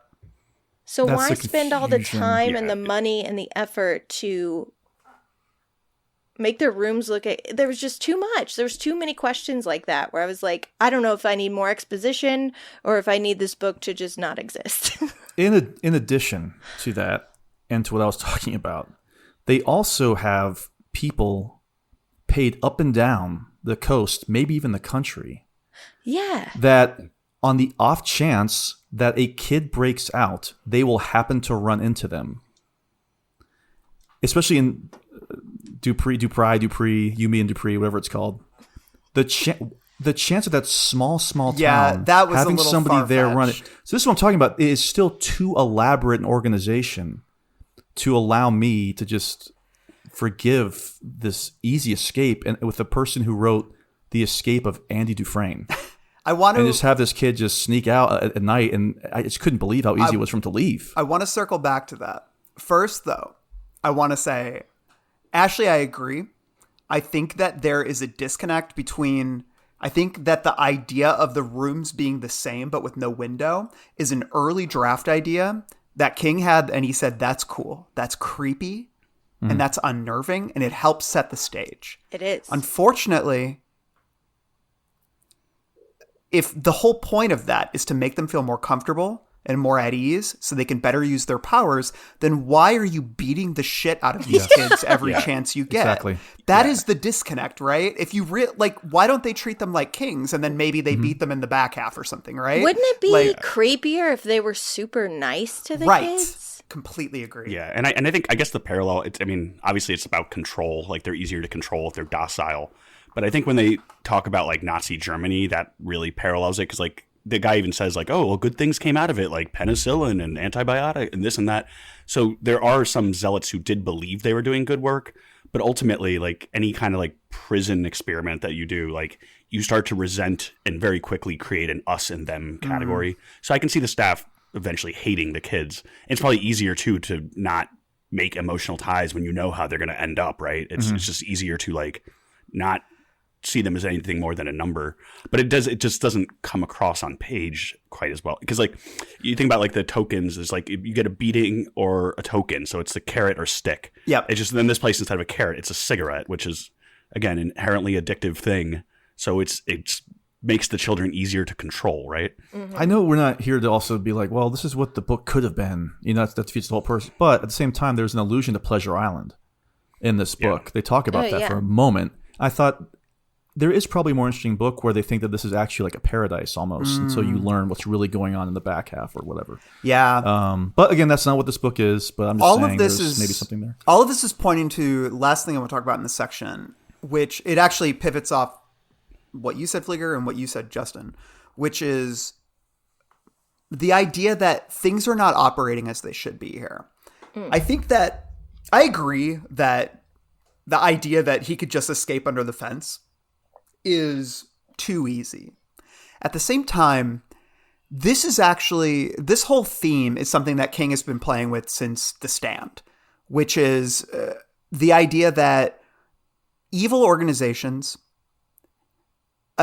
just like any other organization, fall into a sense of complacency where little things start to be overlooked. They allude to that in the book. To be fair, they do say they can't believe it. Yeah, because like the laptop has Donna listed as the user. Right. So you're starting to see the fray at the end.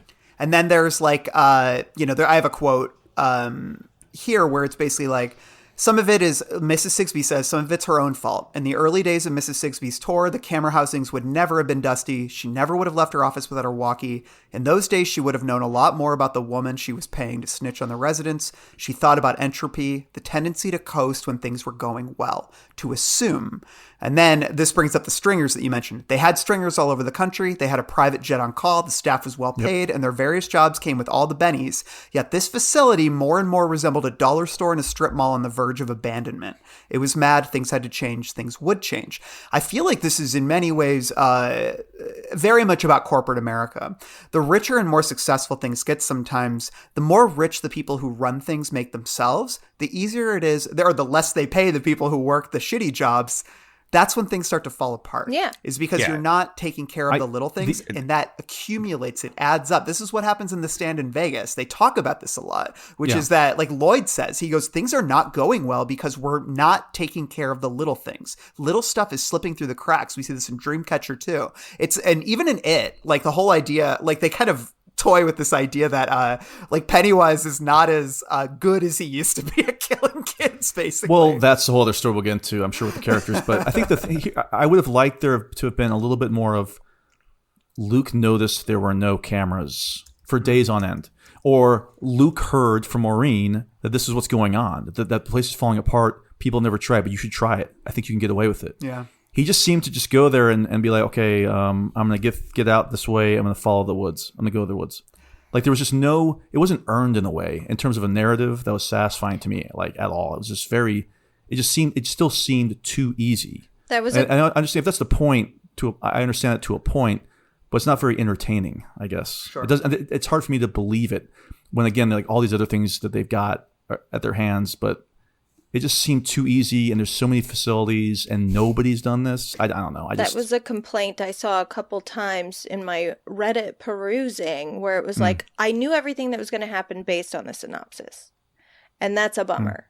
Because you knew he was going to, and it was pretty easy, I will say. Yeah.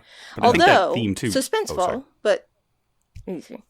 No, I was going to say, like, it kind of going to what Randall was speaking about, like, the term I think is called rot economy. And it's kind of like what we're in now, where everything gets crappier. You go to CVS and there's self-checkout, so they have less employees. And it's just these little things. But I think that also, again, not to shoehorn it in, that's a big theme in The Dark Tower, is that, like, the world has moved on. Yep. Like, the grass is dying. Like, the beams are starting to split. And there's just this idea, like, even, like, the things fall apart, like Chinua Achebe, like, these... Just like the longer things go on, the longer institutions exist, like these cracks start to form. And if you can't do the little things right, the cracks eventually take down the structure of the thing, right? These little things are so important. And I think that's like a theme that King has where, there's kind of this idyllic 1950s childhood compared to like childhood now is so much more intense and faster in your face. And I think that is a theme that works very well, like in his work, especially like you're talking about Vegas falling apart. And people are just being like, we need to do something here, but no one in control really cares enough. Right. That's great. Great articulation. I appreciate that. I Thanks, Rander. Thanks, Fleetster. Rando. Sorry, what is it? Rander strikes again. Randers. Gerbster might be good for Justin. I've been thinking about this. I want to pivot over to structure and format because my last little piece, I initially had this in the hook, but let's talk about it in everyone's favorite section, S&F.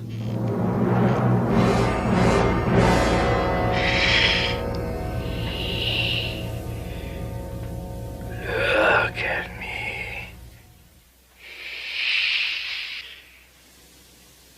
Look at me, teacher. Welcome to S&F. I decided literally... Sucking and fucking. I literally 2 nights ago, Mike called it S&F when making a joke on our Hollywood King episode, and I was like, we should call it that. It might have been me. It might have been me. Oh, it might have been you. And then I remembered, we're like pretty much done with book episodes, so I guess not. Anyway, structure and format. So this book has a pretty odd structure in that it introduces us to a pretty neat character, Tim, and then after several dozen pages, leaves him and doesn't come back for 400 more pages. Maybe that's too many. I think I was exaggerating, but I think it's 250. I mean, it's a lot. 300. It's a lot. It's a long way. Yeah. So I guess I'll be honest. I really loved the beginning because I love this kind of when King does this sort of thing where it's like a guy just decides to cut loose. Like speaking of Dark Tower, Callahan, right? In Wolves of the Calla, sort of cuts loose from society and just walks somewhere and builds a new life. And the idea of doing that nowadays feels so foreign because we have phones, we're so digitally connected, all these things. We can go move in the middle of nowhere and we're still connected to everything. So the idea of this guy like getting off a plane who's going to New York City and says, fuck it, I got nothing going on, hitchhike, take some odd jobs. It's like it just feels very old timey and idyllic. Yeah. And so I was really into that story. And then we leave him and don't come back for a while. And I was really sad to leave him at first. So how did you guys feel? What did Flieger say an hour and a half ago? He said, I'd never heard of a night knocker. And I hadn't really either. And I was like, that's interesting to me. Yeah. So I was very sad to leave Tim because, look, King's strongest suit is the small town ensemble. Yes. And it felt like something was happening here. He was building the ensemble. He was building this interesting ensemble. And looking back, not a child in sight, might I add. So if you do this trick, you could do it. That'd be interesting. Interesting, another word, right? It's interesting, but you got to go somewhere. But it's like a magician taking a $20 bill from you and making it disappear, and then he gives you a $5 bill back. I mean, it doesn't. Who cares? I don't care if the trick stinks. It doesn't stink. So I'll just say that I was much more interested in the first 40 pages than I would be for the next 300 pages. Yeah, the opening really does feel like a creative writing prompt. You know, Yes. A stranger gets off an airplane, takes the money, and decides to hitchhike. You're like, okay, I'm kind of into this. Like, what is this rambling man? But it is funny because there's a lot of like Tampa area references, and this is after King had moved. Like he winters in Florida, so a lot of the references, I grew up in that area, but it did feel like it didn't. The space that got me with the structure was I would have almost preferred Tim be the cop within the town. Like, I don't think we really needed that distance. And they're like, oh, well, they have a private jet. Okay, well, that's how we connect South Carolina back to Maine really quick. Whereas if he would have just, whether he went to Maine or, I don't know, like, it feels like King wanted to include, like, the Tampa Bay area for some reason. But it didn't really need to be like that. I agree. Yeah. Like the journey from Dupree to Maine is so laborious and a pain in the ass that it would have made so much more sense to just like him to have been in the nearby town, right? To the distance. But I like again, he rolls into town, and then like I like the revealing more of him when he's like, well, I kind of got fired under shitty circumstances. And then the boss hog cop, he's like, you weren't quite honest with me. You won like policeman of the year. And like, that was very Barbie. That was Barbie. Yeah, that's very similar to that. But I like that. Like, I find that to be very compelling. Yeah. And so the structure was very weird to me because like I found myself enjoying Tim's story more. But like I said earlier, you could almost remove his entire presence from this book and it wouldn't change a whole lot. Yeah, you don't need Tim. Yeah. So this was a reread, obviously, and I don't remember how I felt about it the first time around. I can almost guarantee that I forgot about Tim the Night Knocker by the time we find ourselves with him again.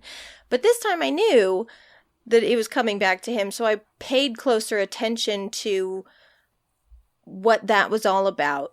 And there's actually a really sweet line in the first few chapters.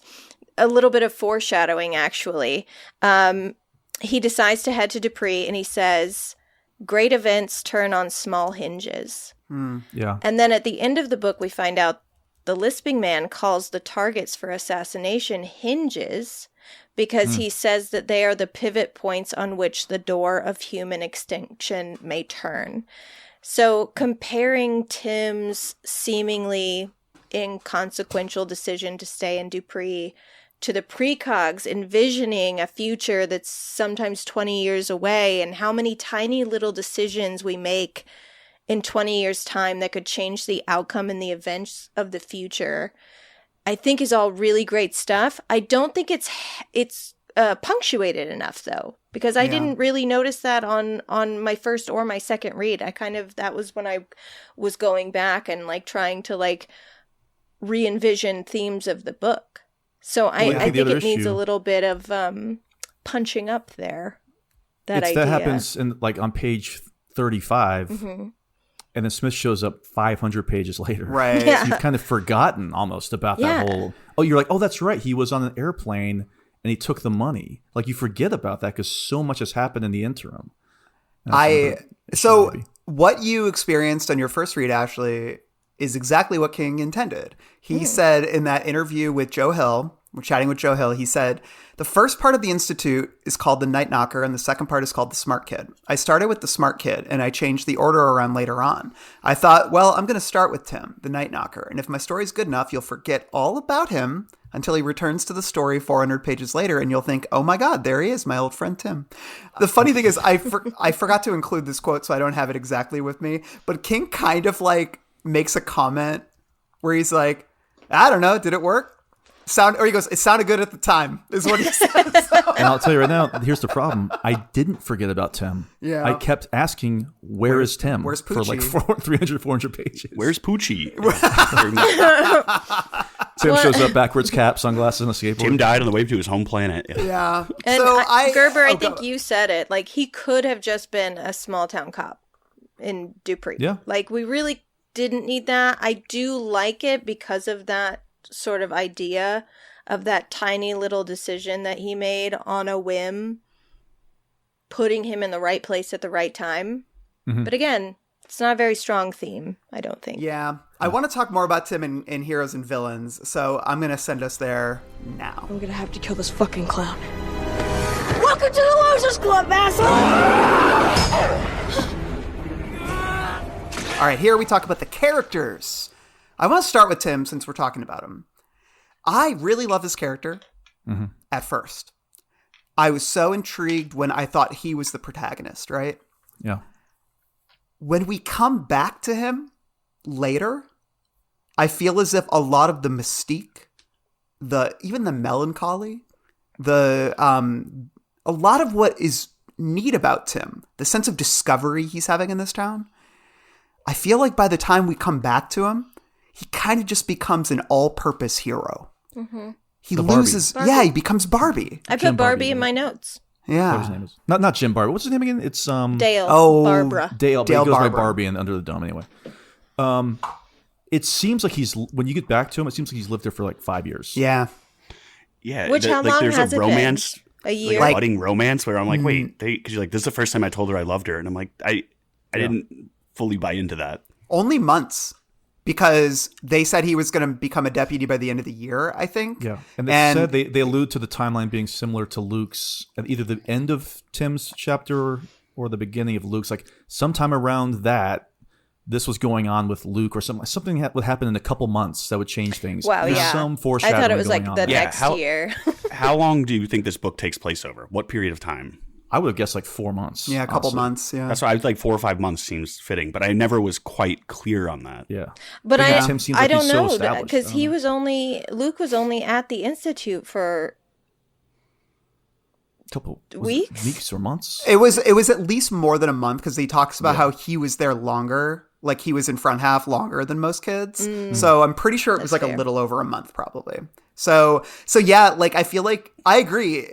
It almost would have been more interesting if Tim had been in Dupree for like a year or even longer, because it does feel that way, that he's really embedded himself in the town. But I think like once you find out it's only been a month or two, it kind of loses a little bit of potency. So yeah, I feel like once Luke enters the picture, I feel like I lose a lot of the neat little wrinkles that made him interesting, because suddenly he's a crack shot. He's killing people like very casually.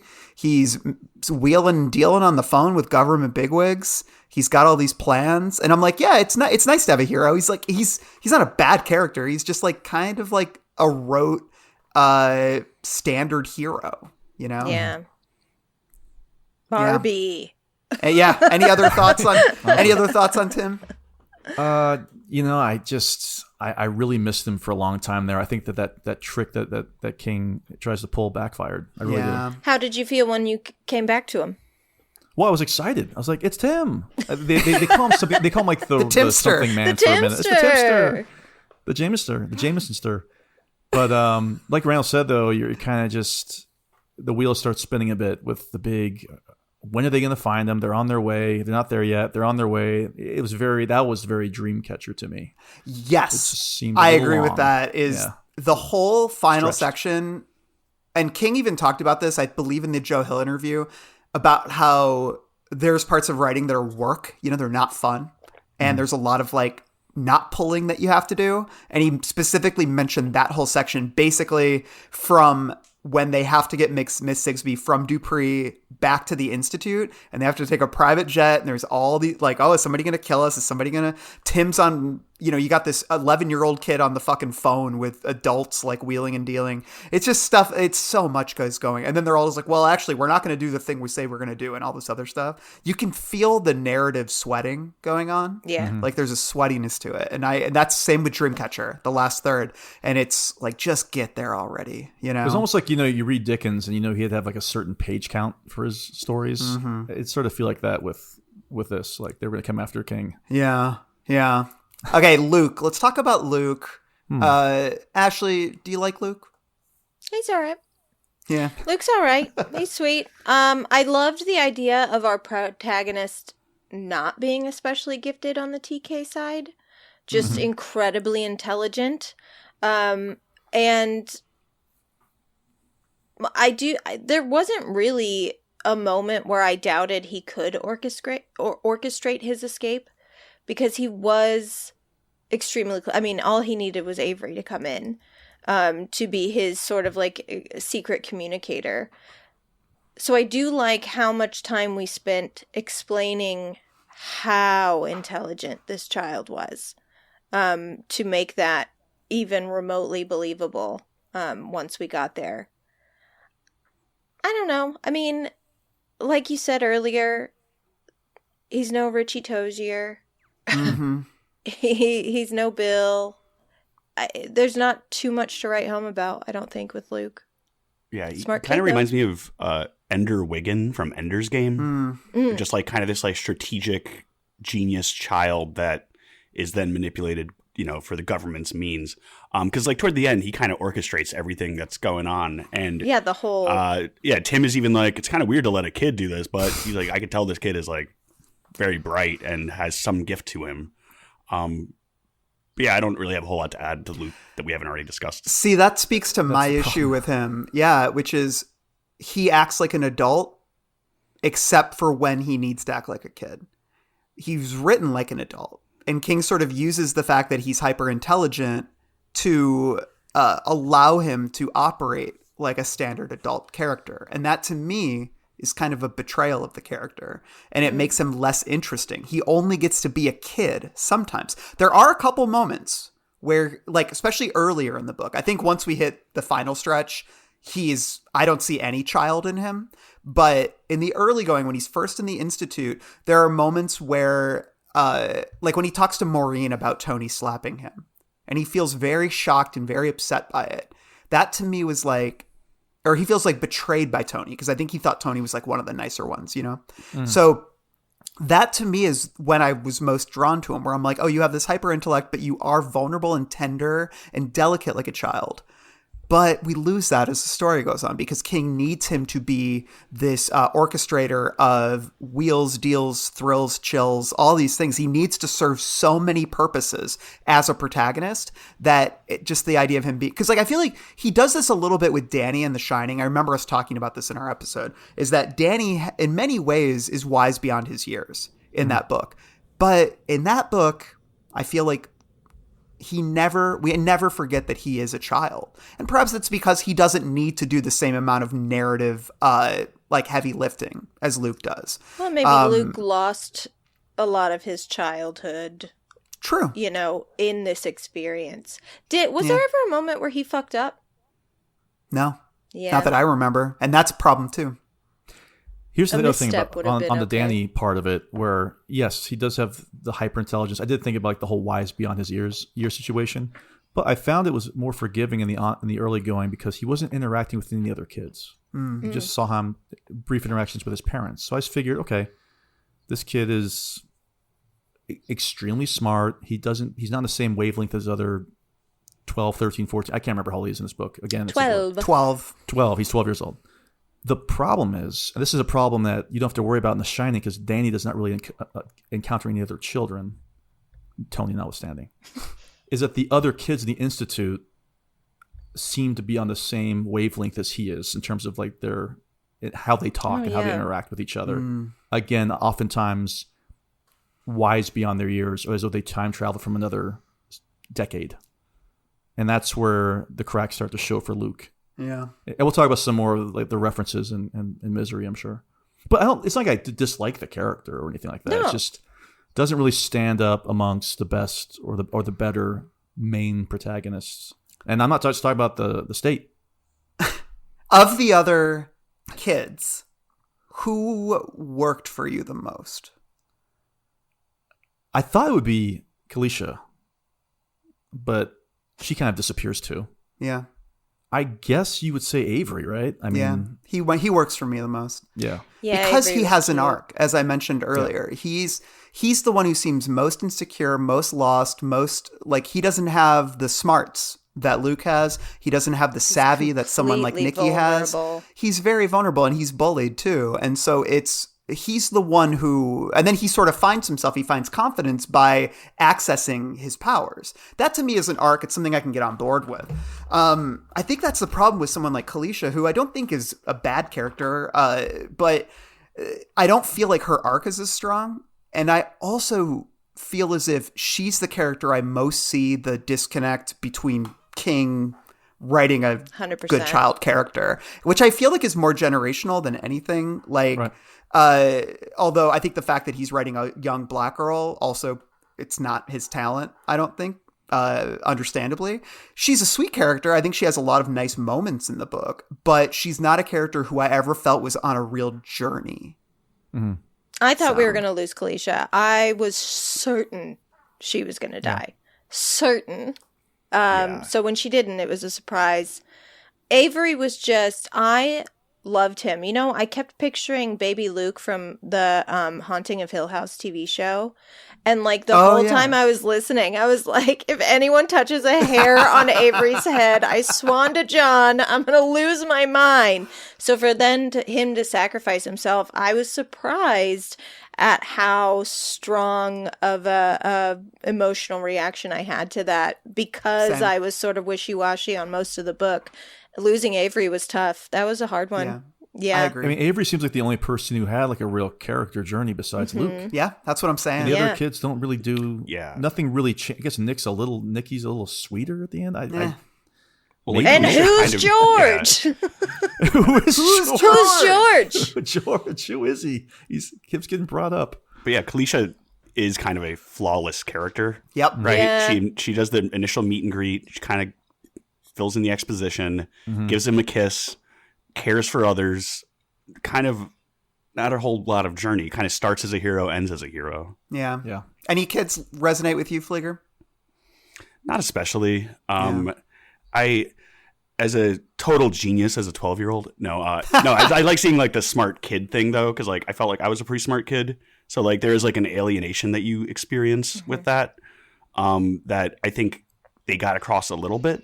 But also the kid trying to appear smart. I hope that's not something I did, but I'm sure it happened. I mean, I know even amongst our peer group, I think we're all pretty smart people. So you would see that sometimes when someone tries too hard, it's like, that's something that as you mature, you're going to learn, like, that's not a very good look to like put out there. Yeah. How about Sigsbee? Interesting. Like, did you find her intimidating? I had trouble remembering her name. Like, I had trouble distinguishing some of the adults in this story, but she's the especially mean one, right? She's a real bitch. Runs the joint. Yeah. Here's the problem with her, and it also goes with Stackhouse and literally everybody else who works at the Institute. It's a problem I've always had going back to Firestarter, is I don't like it when we spend so much time with the antagonists and we, the reader, see that they're falling apart. You mentioned like how Pennywise is basically dying off by the end of it, so we know that it's going to be easy for them to defeat him. I don't want to know that. And I don't want to know that she's incompetent, that Sylvain is incompetent, because it makes the stakes are not so great at that point. If you beat the Institute, it seems like an attainable thing.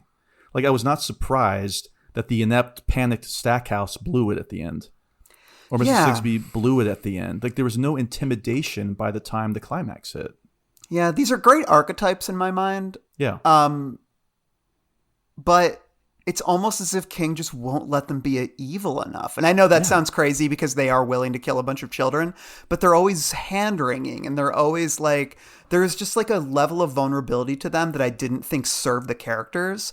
And I think Sigsbee especially, her character in the end, like once she kind of gets captured, she just becomes... there's nothing savvy about her in those moments. She kind of is just a brick wall who is just like, I'm not going to give you info. I'm not going to give you info. And then they press her gunshot wound and then she gives them info. And I'm like, she seems crazy. Yeah. I just wish there was a little more. Same with Stackhouse. Like his plan, he gets outsmarted by a 12-year-old, you know? Yeah. And that could be interesting, but like, these are supposed to be like government operatives. Like these are black ops people. Like I want to see a little bit more sociopathy, to be honest. I will say, I like that Marine did evolve beyond just another Rainbird clone. Yeah, she was one of the better developed That characters. was effective to me. Her arc was very good. Yeah. Yeah, I thought that worked for me. Suicide note was killer. It was hell that is waiting. I'll be here to meet Yes. you. Yeah, she was awesome. Because she brings in what's going on in the back half, which is easily the most memorable, disturbing parts of this book. Yeah. Yeah, and I like some of the, like, that's the thing is, I feel like some of the really minor characters, like Heckle and Jekyll, the doctors, they to me... Orphan Annie was fun. But, like, the doctors, we get this kind of, like, we get these great, weird, eccentric characters, and then we spend so little time with them. It's almost as if... gone, and they're dead. Yeah, or and they don't even get, like, they're memorable not dead, death scenes. and we don't know what happened to them, and they're never mentioned again. Yeah. I feel like that's something that's missing from this book that King is usually so good at giving us. It's one of the cheap thrills of King, which is like he gives us like fun little death scenes for all the villains, you know? Like even Zeke, who is such a piece of shit, like that's a guy you really want to see get it. He kind of like he gets killed, but there's nothing like fun about it. He just kind of, we're like, oh, he's dead. Like, or like Gladys, any of those characters, they kind of just like die. Yeah. And in really boring ways.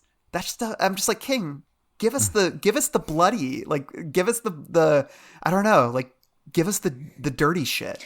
Well, and I also, did they ever explain, like, why Mrs. Sigsbee was letting things fall to the wayside there? Like, I think just complacency. Okay. Like, I would have been interested in knowing about what was going on outside. Like, did she have a life outside of here? Like, I don't know. Yeah, there wasn't... We learn more about her 80-year-old secretary's life. Yeah. I'll save it for King's Dominion. Yeah. Any other characters you guys want to talk about? And that's the problem. Yeah. Well, that is the this problem. is a long book for there not to be a lot of Memorable interesting characters. You gotta have characters. It's the real undoing of this book, I think, is that the kids especially just aren't that interesting, and the villains aren't that compelling. Like, there's fun moments, but all the best characters are on the sidelines, you know? Yeah. Like we get them in fits and starts. So I think that some of the world building surrounding the back half was great with Heckle Jekyll, Phil the Pill, Jake the Snake, like all those like weirdos. But I love that they had like low level telepathic powers from working so closely with the children. I love that some of them have gone completely fucking cuckoo bananas from working with the children. That's what I wanted more of. Little details like the necessity of a hybrid schedule because you have to spend a certain amount of time away from them to like gather your brain materials back. Like that was all so interesting, and we got just the tiniest scraps of it. Yep. Like that one woman, I had this in word processor because I just think it's so funny. But the idea of the one, I can't even remember the guard's name because she's such a minor character, but she talks about how telepathy, she's like, you think it would be cool, but it's annoying. Sucks. Yeah. Like I can only imagine. I know. And I thought that was such a funny, clever little like riff on that. Like the people who this is just their job and it sucks. And they have to like know that the guy sitting next to him is like lusting for her. You know what I mean? And how annoying that is. That to me is like, that's good world building. Yes. And I just wish there was more of that. Same. All right. Well, let's talk about some of the shit we really struggled with in a little section called Misery. She died. She just slipped away. Slipped away! Slipped away! She didn't just slip away! You did it! You did it! You did it! You did it! You did it! You murdered my misery! Penny! All right. Here in Misery, we talk about stuff that made us miserable. And I'm going to start with one of the quotes. I'm sure you guys maybe have a couple others. Maybe the most egregious quote from ostensibly like a 13, 14-year-old child in the year 2019. Iris says, besides, the nearest police force is probably a bunch of deputy dogs and Hiram hoe handles miles from here. Since you seem to have nominated yourself head explainer, Nick, why don't you really fill the kid in? Jeepers, don't you remember how weird it is to wake up in what looks like your own room? Jesus Christ. That is dialogue out of it. And it maybe would have been fun. If Richie said that, I'd accept that. It'd be kind of funny. Out of Kid in 2019. Jeepers? Jeepers? Jeepers? That kid would be saying Christ.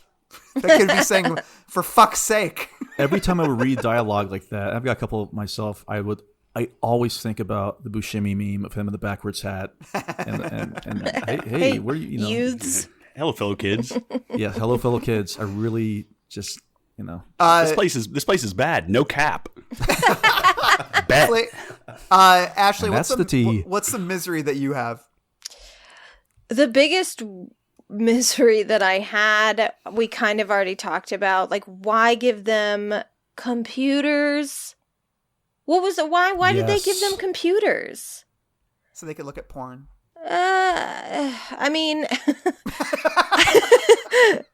that would make more sense. Like, I would take that as an explanation. You want to make these kids docile? Give them some porn. Give them some pornography. Yeah. And something that we talked about that goes along with that. Like, why do they do the things that they do the way that they do them? Like, I needed an explanation of why they did the rooms up just like their bedroom, why they allowed them access to the computer. Why do they kill all the families or just some of the families? I think they do. Question. Yeah. What if somebody lives with, like, they have one of those houses where like the grandparents are there. There's like other little kids Charlie there. Bucket just massacre in his house. Exactly. Good example. 4 people in the bed. That'd be wild. But like the month that Luke was in the Institute, there were like 4 or 5 more arrivals. So you're telling me they're committing mass family massacres and kidnapping children 5 times a month, and no one has caught on for decades. Yep. Interesting. They're just that good. They're so good. They're so good. He could 70 years squeeze worth out of the fence. Couples being murdered and their children missing, and nobody's talking about it throughout the world. Fligger, what misery do you got? I feel like I covered a lot of it in the other sections. Like, I think the structure did not really work for me, and I would have liked to have read these as 2 separate stories, because I did really like Officer Night Knocker Tim. I think this book started very strong. One kind of funny one, though, is just there's a mention of Elon Musk, because George jokes about winning a Tesla. They should make it a convertible. So it's funny to see Musk being mentioned before him and King became enemies. Well, King owned a Tesla. He used to tweet about how much he loved his Tesla all the time. And I think there's like a lot of performative liberal leaning, to be like, I have an electric vehicle.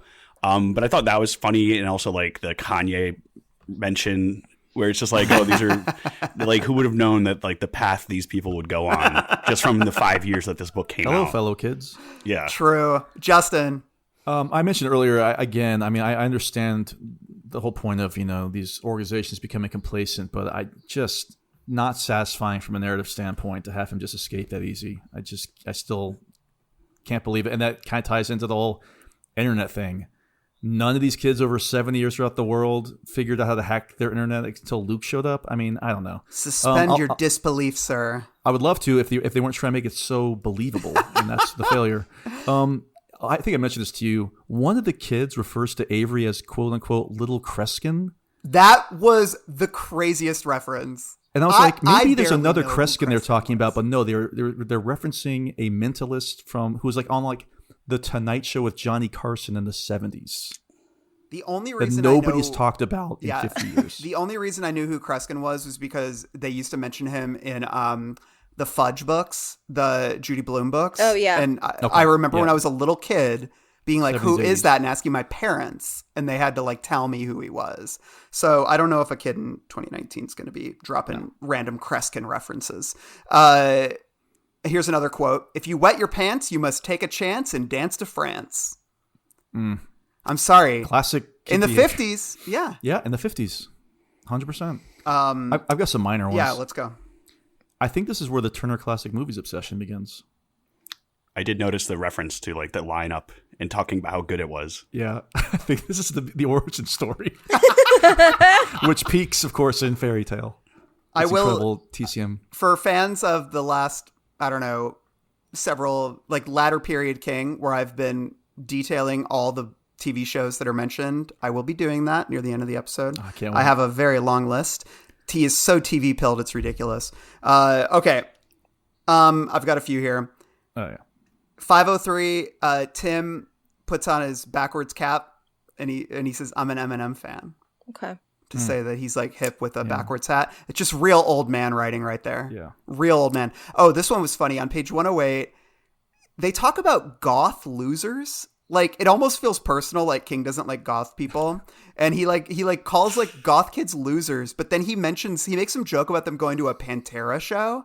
And I'm like, you're mixing them up, Muddy. Like, yeah. Like that's metal, like speed metal. Yeah. They would fight goth kids at a Pantera show. Exactly. Hardcore kids are not like going to the Cure concerts, and goth kids are not going to Pantera concerts. Like that was the age showing a little bit. Yeah. I'm sure there's maybe a little crossover, but it didn't work. I think the King the Lib sure came out. Yeah. On page 382. Kalisha thought of the old faded Hillary Clinton sticker on the back bumper of her mom's Subaru. It said "Stronger Together," and of course that was how it worked here in back half. That was why they watched the movies together, so on and so forth. On TCM, no doubt. That I think like Hillary Clinton looking to her as some kind of moral arbiter is hilarious. The most MSNBC brain thing that you can ever do. So that I remember it being annoying at the time and being really annoying nowadays. So hard pass on that. Can we talk about the lisping man? Yeah. Yeah.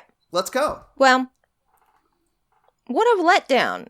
We spent the whole novel worrying about Sigsbee's phone and not having to hear the lisp on the other line and wondering who the hell this is. And that's just kind of a guy.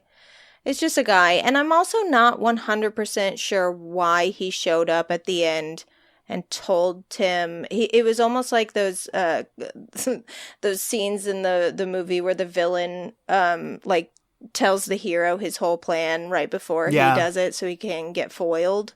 Like, I don't understand why he would show up and tell them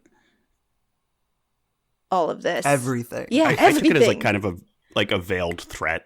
Just like almost like Hannibal Lecter calling Clarice at the end and being like, look, I'm out here. I know what you're up to, but Let's let Yeah, bygones I be do bygones. understand why he like made it be known that he knew where every child was that escaped. He knew which children were still in the house. He knew where they were heading. Like, that was like, that's creepy. Because even Tim was like, I don't know how he knows this. But to be like, we have institutes all over. Also, we use precogs. That's how we tell the future. And he just sort of like listed the whole operation. But wouldn't it have once again been much more interesting if he did show up at the end and he was this real threat and was not once again undone and become flustered by Luke's monologue? That's what hurt it. Yeah. Was that he was in some ways bested by Luke. That's too bad. It defanged it a little bit, which is I think the issue with Stackhouse and Sigsbee as well, is I felt as if these characters were so easily foiled. Yes. So, Okay, I've got some here. I got some real minor ones. But why not? I love Keep going. minor ones. So one of the Institute members, at the end, Sigsbee starts calling out everybody by their full names, all the other agents with her. And one of them, she says, Tom Jones. Is Tom Jones really been, do people know who Tom Jones is? Or is he still too relevant to mention as just a regular character name in a book? It seems like a pretty common name. Yeah, Tom. It's not unusual. It's not like naming a character Elvis Costello. I guess. To be fair, there was somebody called Lewis Grant, but at least he didn't go by Lou Grant, which was another 70s TV show. Okay. We love a good King foreshadow. I thought that this particular foreshadowing was kind of hurt the character arc. There's a part on Tim and it says, although he was only the town night knocker and would be for the next 5 months. So you know he's going to survive this event. Yeah. Oh. Why spoil his survival? Well, maybe he died after 5 months. Oh, that's true. He collapsed longer or something. Okay, here's the real minor one. Maybe I worked in hotels for too long or in buildings, but why didn't Stackhouse know what an HVAC system was?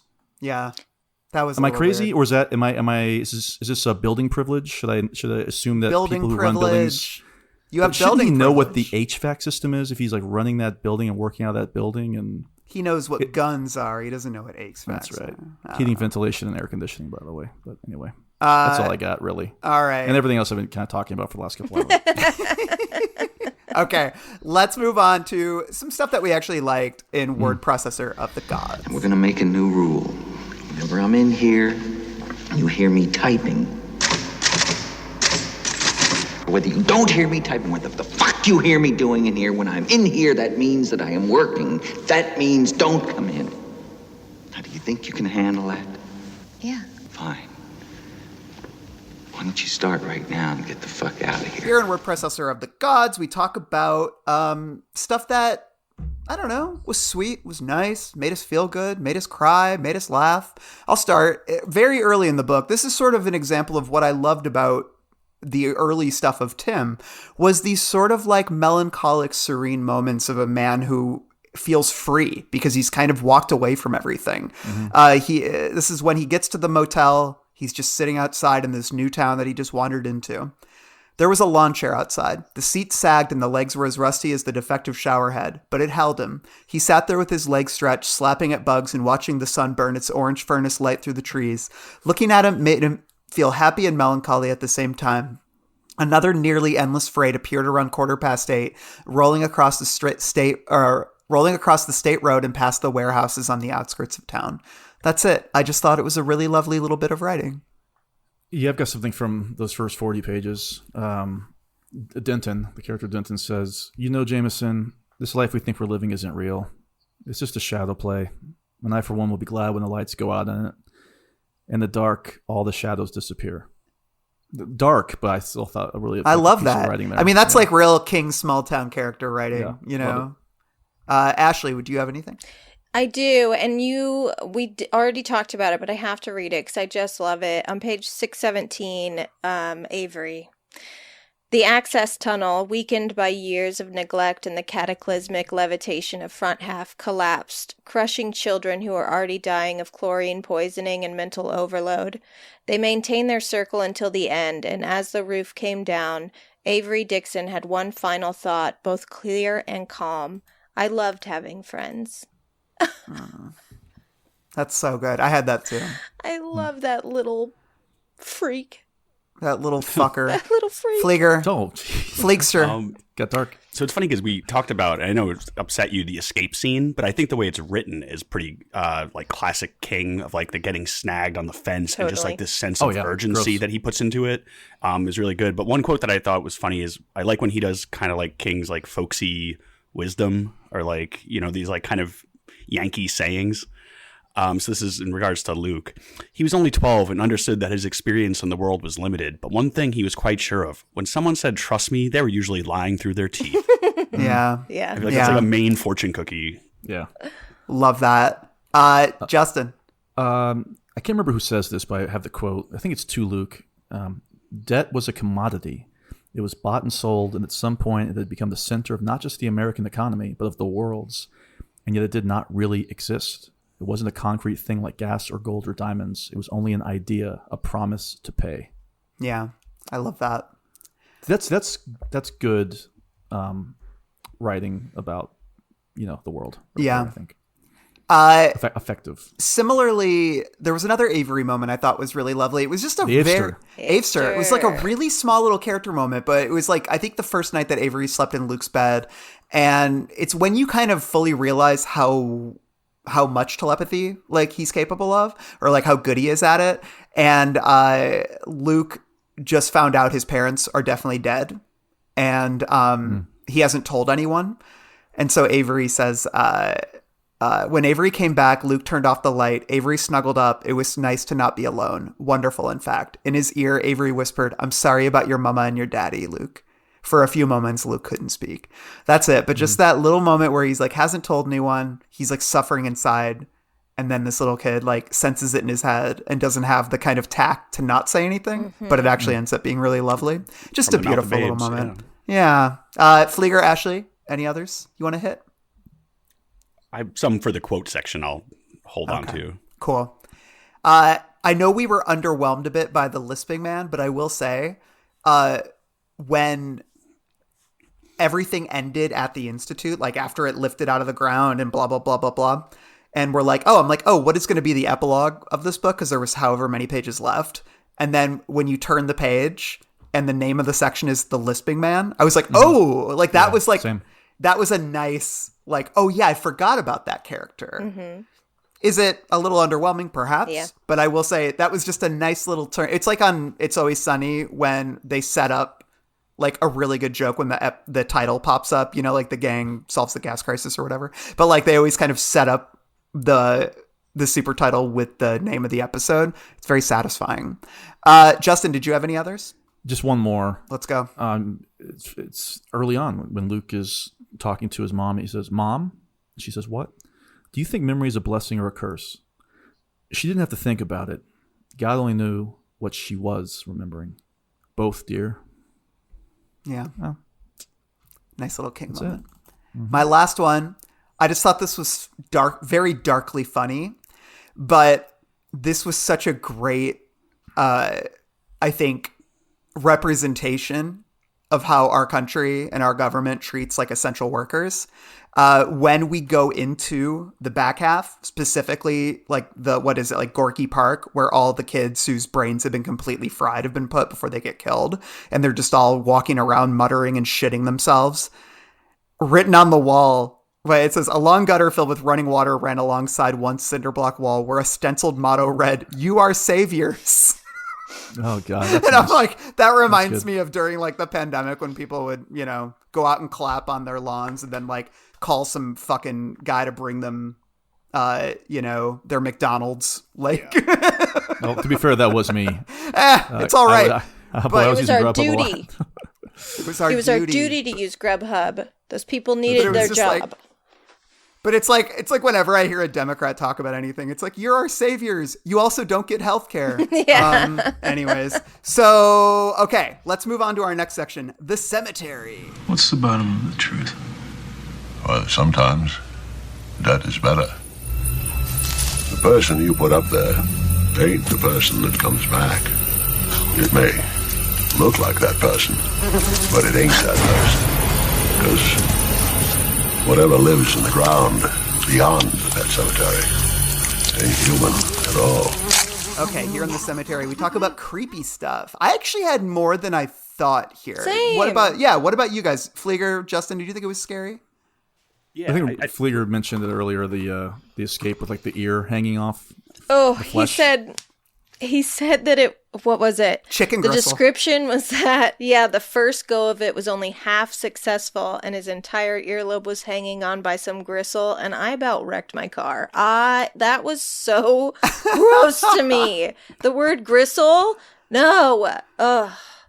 And he said, I remember he did say gristle, and then he grasped the dangling earlobe and pulled it off like skin from a chicken drumstick. That was such good shit. That one was really good. What else do you guys have? I thought the I forget her name now, but like the headmistress slapping herself was very shocking. Sigsbee? Like Sigsbee, yeah. When they like make her start slapping herself like into submission, it's like any kind of self-harm like that is always very scary, especially when you don't want to do it. That was my favorite part of the book, when the children in back half start to fight back, and they do so by essentially making the workers zap themselves with their zap sticks. And one in particular was so gruesome.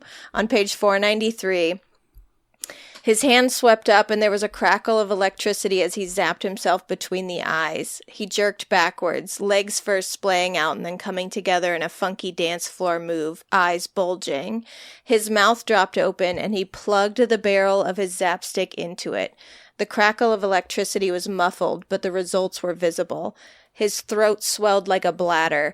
Momentary blue light shone through his nostrils. Then he fell forward on his face, cramming the zapstick's barrel into his mouth all the way to the butt, his fingers still convulsing on the trigger.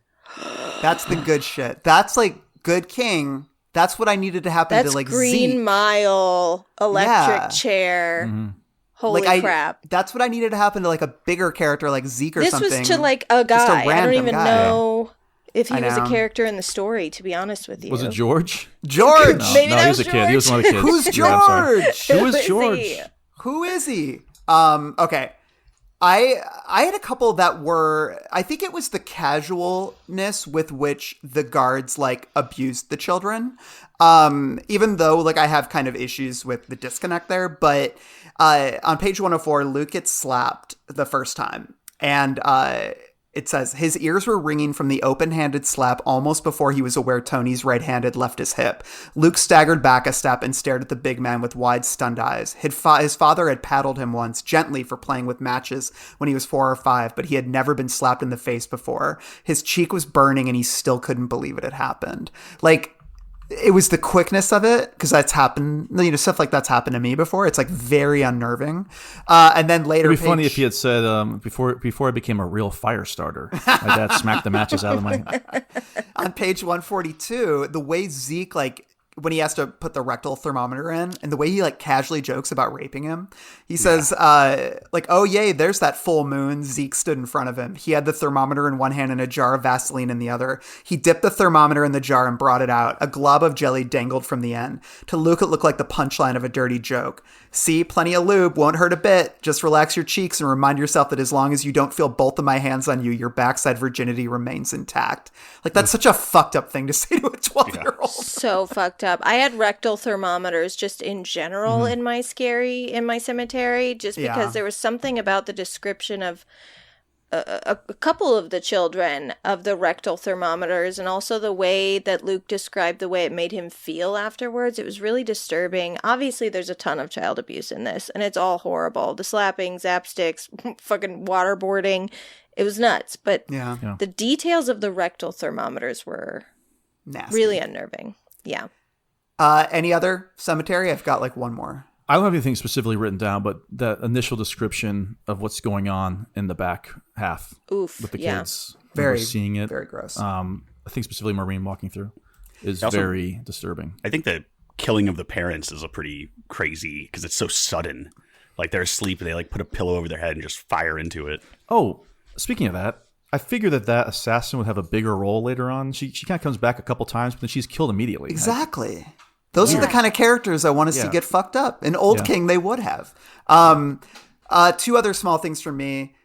As someone who has like always been interested in like Operation Stargate, like a lot of those old government experiments where they were trying to like see if, people had psychic powers, things of that nature. They would show them movies, or they would put them in a room and have movies playing in other rooms and try to ask them to, if they could sense what was playing or what they were seeing, and they had all these like nodes and things hooked up to them. Like King is clearly drawing on a lot of that with this stuff. And so the movies themselves and the idea that they each ended with the sparkler, with the doctor holding the sparkler, that to me was a pretty haunting image. Totally. And I'm looking forward to this series because I hope that they can capture that in a cool way. It's very parallax view, Manchurian Candidate. Exactly. Totally. Yeah. How Exactly. did they get the movies? I did it. I was filming with a camcorder. As mysterious as the Zero Phone, although the Zero Phone ended up becoming kind of a letdown too. So. And I also thought it was pretty kind of like unsentimental how all the kids in the front half died at the end of the book. Like that was good unsentimental King, which I can give him credit for. Not everybody gets to live. So that was good. All right. On that note, let's eat a little pound cake. After all you've been taught, Everyone in bad, Mama. Everything in the sin. come to your closet and pray, ask to be forgiven. He's a nice boy, Mom. You like him. You really like him, Mama. Here in Pound Cake, we talk about the blue stuff, the poop, the farts, the sex. Not a ton of sex, but we got a lot of poop. Not a lot of farts, though, either. I even searched the word fart in my my app to see if it came up in the book, and there weren't even any farts. Yeah, very minimal. I'd say one that jumped out right away was, I think it was Luke's mom walking, and she saw girls that were going through puberty and commented on their blooming breasts. Good alliteration, at least. Yeah, classic King. Somebody says there's mention of backdoor trots, which is definitely a King staple. Page 5. That's initial. It's early on. We're getting to Pound Cake. It was a crazy name for a street. Luke and his friend Rolf called it Wildersmooch Drive, partly because it made the name even crazier, and partly because they both longed to smooch a girl, and wildly. Just a real old man, like a wolf dog whistling at a woman kind of thing. The expression "pussy stunned" is used. Oh yeah, that made me laugh.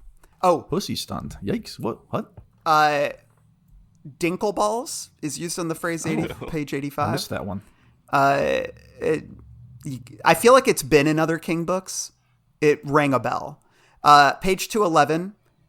Once when Luke was being tested alone, Dr. Evans suddenly grimaced, put a hand to his stomach, and said he'd be right back. He told Luke not to touch anything and rushed out. To drop a load, Luke presumed.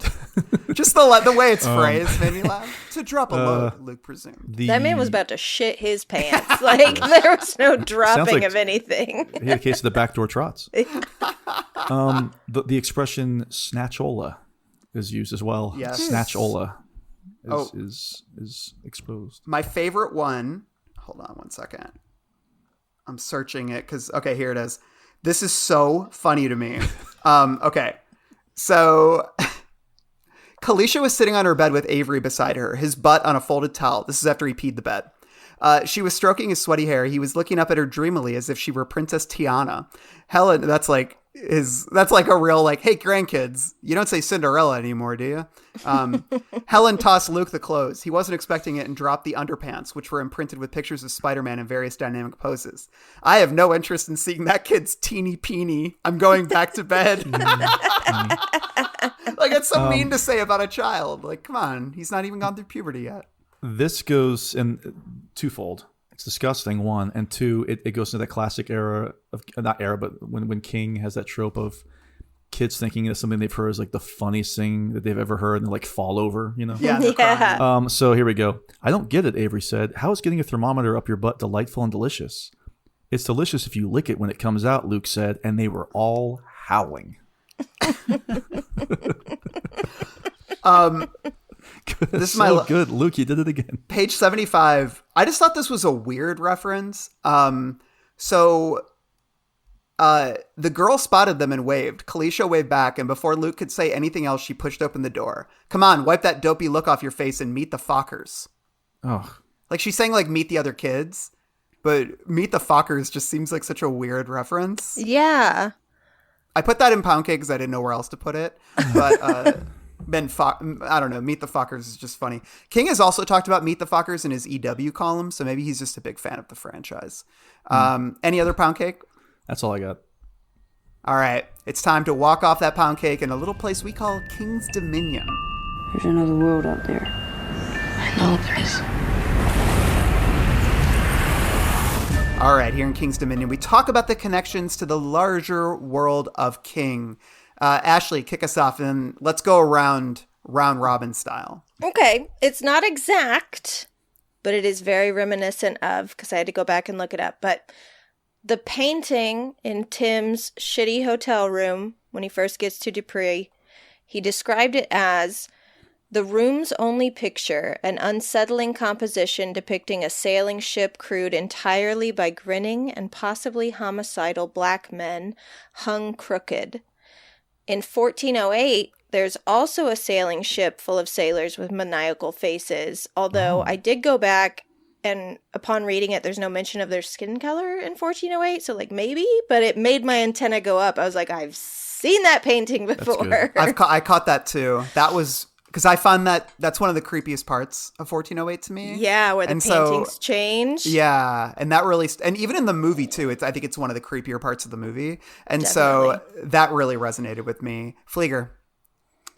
So I would do, we should call it Kubrick Corner because he mentions Kubrick a lot in his work.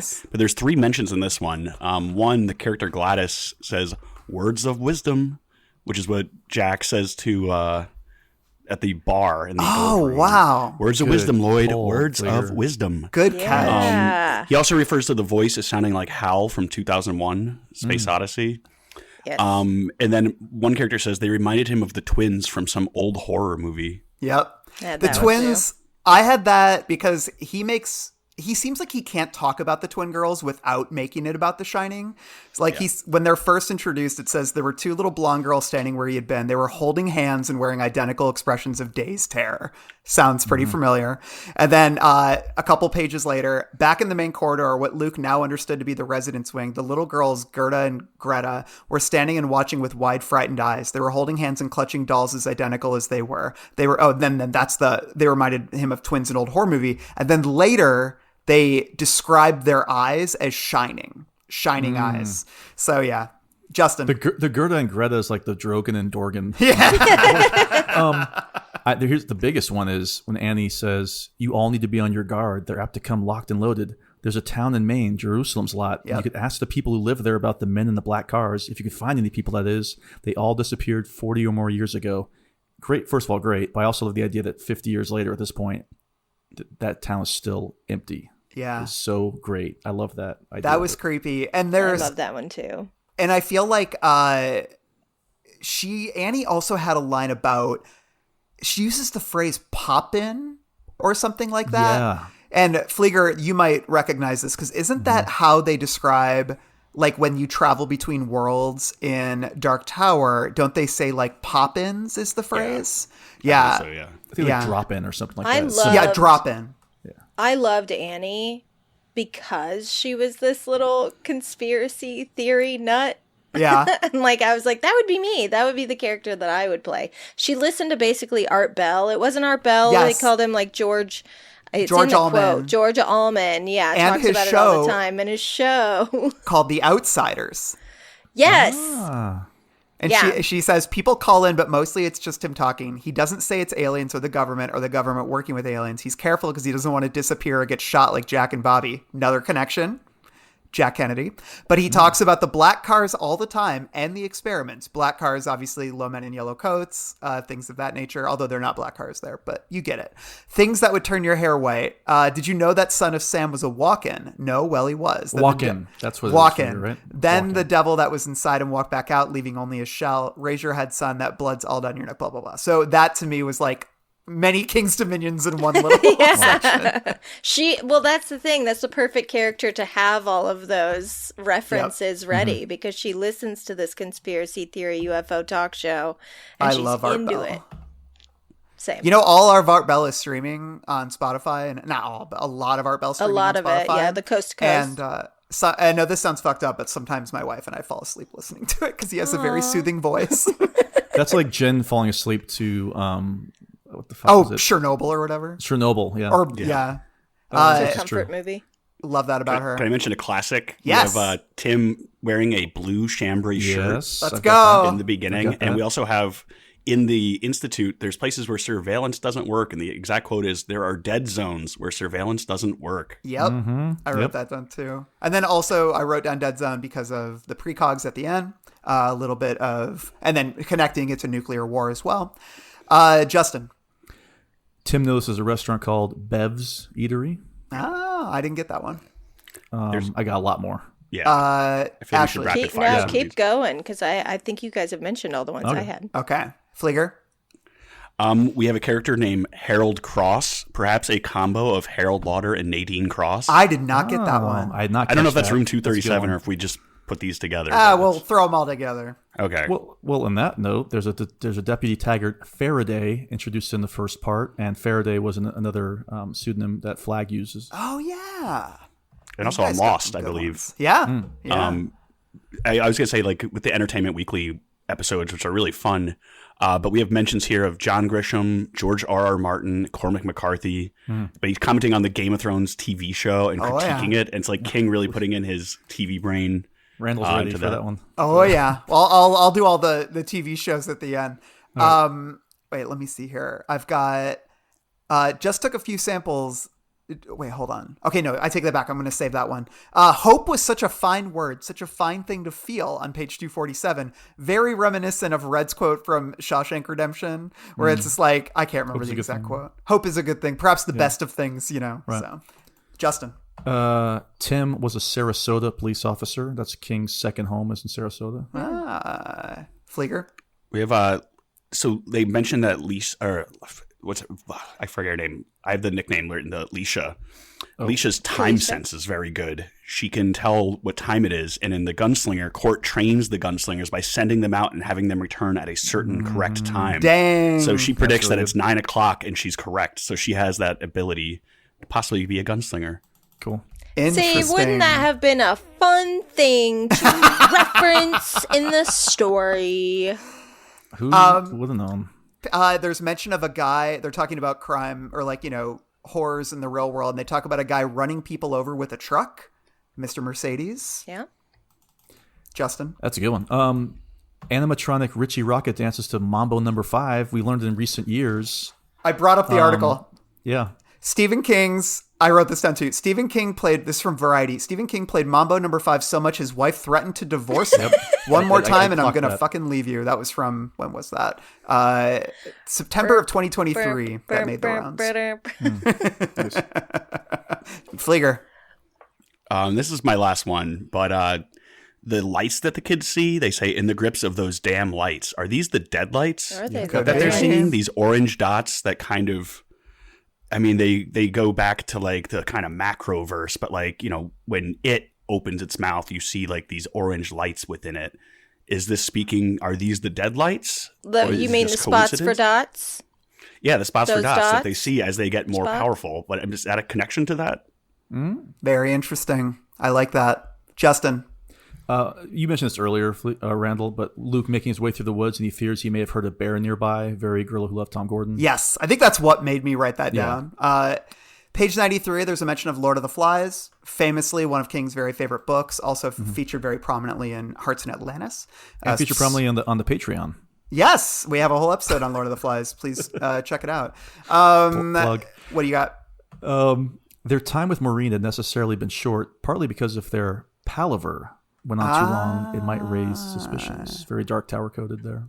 Another dark. Did we mention the mention of On the Beam? That's something else I had here, yeah. Yeah, 367. Now, Luke, he said, according to Annie, you were kidnapped, but Annie isn't always completely on the beam, let's say. She's on the beam about that, Luke said. So, Luke raised his cut and dripping hands to the night, feeling free air rush past them and began to cry. Very much resembles Andy after Andy escapes in Shawshank. Not fair. Oh, wait. Tony did so, and Avery claps to his knees sobbing. That really hurt. Don't hurt me anymore. Please don't. He thought of adding, it's not fair, but what did these people care about what was fair? Nothing. That was what? Gage's last line is not fair. No fair. Justin. The scarf felt important. It felt He groped for a word that was at least close. Not lucky. Talismanic. The talisman? Did not have that one. There Page we go. 343, mention of the boogeyman, Bozeman. Yep. Mr. Got that Bozeman. too. What else? Maureen says, I got desensitized in what we called the black houses. Oh, I Black didn't house. get that one. That's a good one. Oh. Okay, I've got 1, 2, 3 more. Okay. The general idea of underestimating kids, I feel like, is a very common King theme. Page 471. Tim doubted if Evans could appreciate the irony, but he guessed Sigsbee could. If she ever allowed the idea, mental house room, that was. A clandestine operation that had lasted for decades, brought down by the very thing they had considered dispensable, the child's formidable intellect. I think it's just kind of a classic King idea. Kalisha recalls old halftime shows with marching bands creating, quote, everything from the S on Superman's chest to a fantastic Jurassic Park dinosaur. Of course, you can check out on the Patreon.com. That's Losers Club Dominion. Yeah, Losers Club, Crichton Cast. We have Jurassic Park episode. Crichton Cast, the book, and then we have a crate episode about the movie just for kicks, because we love the Jurassic Park franchise. Stay tuned, by the way. Maybe some more comment on that front. Page 384. Katie turned her attention back to the TV. Where's Richie Cunningham and the Fonz? She asked and began rubbing at her temples. I wish mine was better. My headache hurts like poop. Very Holly-coded. Holly-coded. Very. Something Holly would say. The evil, corrupt Stackhouse we learn is a Yankees fan. King naturally hates the Yankees. He's a big Red Sox fan. So there you go. Okay. I have one more, but I'm going to save it for last. What else do you have, Justin? This might be the best one I've got. So in the Dupree, whatever it is, sign board, the board, it mentions the population is 1,369. If you add together 1, 3, 6, and 9, it equals 19. We didn't have any 19s so far, so that was a good catch. There you go. And I'm glad there wasn't a lot of 19s because, frankly, I'm sick of them. I know. So my last keep one. them coming. Keep them coming. This is me just being a dipshit. But okay, 191. Just took a few samples. Dr. Richardson whipped off her paisley surgical cap, releasing a flood of dark hair. We didn't take out one of your kidneys to sell on the black market, if that's what you're worried about.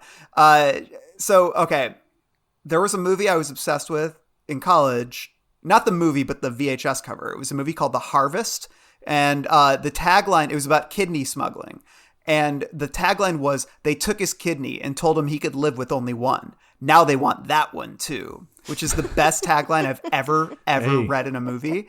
That movie starred Miguel Ferrer, who played Lloyd Henreid in The Stand, also in The Night Flyer. Mm-hmm. So just saying, rest in peace. A little bit of Room 237 there. Now, as has become tradition, let's quickly run through every TV show the extremely TV-pilled King name checks in the Institute. Can't wait. Let's go. The Dukes of Hazzard, Game of Thrones, SpongeBob SquarePants, The X-Files, Scooby-Doo, Steve Harvey, I think the Steve Harvey Show, America's Funniest Home Videos, America's Got Talent, Little Big Shots, which I'm pretty sure is a real show, Rusty Rivets, The Loud House, Ellen, Dr. Phil, Judge Judy, BoJack Horseman, The Walking Dead, Bewitched, Happy Days, Hogan's Heroes, and finally, Riverdale. A truly incredible array of shows from the true master of television. And on that note, let's share our final thoughts. Dad, can we go now? You ready? Yeah, we've been ready for an hour. Okay, I'll be right there. You said that a half hour ago. Yeah, my dad's weird. He gets like that when he's writing. Here in Final Thoughts, we share our final thoughts, a bright red Pennywise Clown Nose ranking, and an MVP. Ashley, I'm going to start with you. Ladies first. When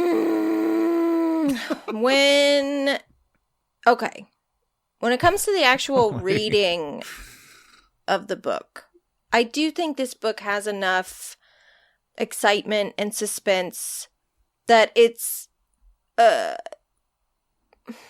wouldn't say a fun ride, but like there was no point in reading it where I felt like I was being tortured. There was just a lot of points where I would get excited and then kind of bummed. I do like it. But on the other hand, I think that this book introduces some really interesting moral questions, but never really expands on any of them and leaves us and the heroes to just sort of sit with it without ever arguing either side. There's an author, he's really, really out of this world with these kinds of moral dilemmas, and Stephen King has called him the greatest science fiction writer England has ever produced, John Wyndham. And when I finish one of his novels, those moral quandaries will haunt me for months and sometimes years. I will still think about the Midwich Cuckoos, which this book had a lot of, I feel like, references to once a week, probably. I wanted so much for the Institute to do the same that these books did, but it just feels like everything is halfway there. I do think that there is a world or an alternate timeline where Stephen King writes The Institute in the 80s, or he writes The Shop instead, and we are on a podcast there talking about what a fucking banger it is. But we're on this timeline, and I give the book 2.5 out of 5 bright red Pennywise clown noses. It's really mid. Yeah. MVP? Avery. Yeah. I would die for him. The Avester. The Avester. I would as do I like anything. to call him. As I like to call him. Yeah. You made it up. You're the only one who calls him the Avester. Fleekster. Hit us. Fleekster. So there's a quote that ends this book that I want to mention just because I think it captures the love and emotion that King is able to put onto page. He wanted to tell Luke that he loved him, but there were no words, and maybe no need of them, or telepathy. Sometimes a hug was telepathy. I think that's a very sweet sentiment. I think that's a very great way to go out, but I did not feel the love in this book. I did not see these connections other than the kids working together. There really wasn't any sense of like heightened emotion for me. And the fact that Tim kind of like loves Luke at the end, it's like, wait, what? It just feels very forced. I think this is a good book to read the first time, but I don't think a reread helps. When you don't know what's happening, it does kind of become a page turner, right? Mm-hmm. But I knew that Tim was going to come back. I knew they were going to cut away from his story. So I don't think I enjoyed this as much on the second read as I did the initial read, which is usually different. Like usually I love rereading something because you find stuff that you didn't. But this time I did find that there were parts, especially in the middle or the back third, that story was kind of dragging. And I was like, let's just get these pieces in place. Let's get the story. Let's get the show on the road. For that reason, I'm going to have to say I give this a 3 bright red Pennywise clown noses. MVP? My MVP is Tim's initial introduction, and it's just like the first 100 pages. I just really think that's such a great premise. You're finding out little expository bits and pieces, but it's done in a very clever, fun way. So yeah, I'd have to go with that. Like if you start the book, you're going to really like it. I just can't vouch for what comes after. Yeah. Jester. Well, thanks, Ranster. Jester. I won't belabor the point. He says as he's about to belabor the point. I've been pretty critical about this book. I will say I don't want to say it's a unique situation, but this is one of those rare instances for me where the second half of a King book is vastly superior to the first half. I believe.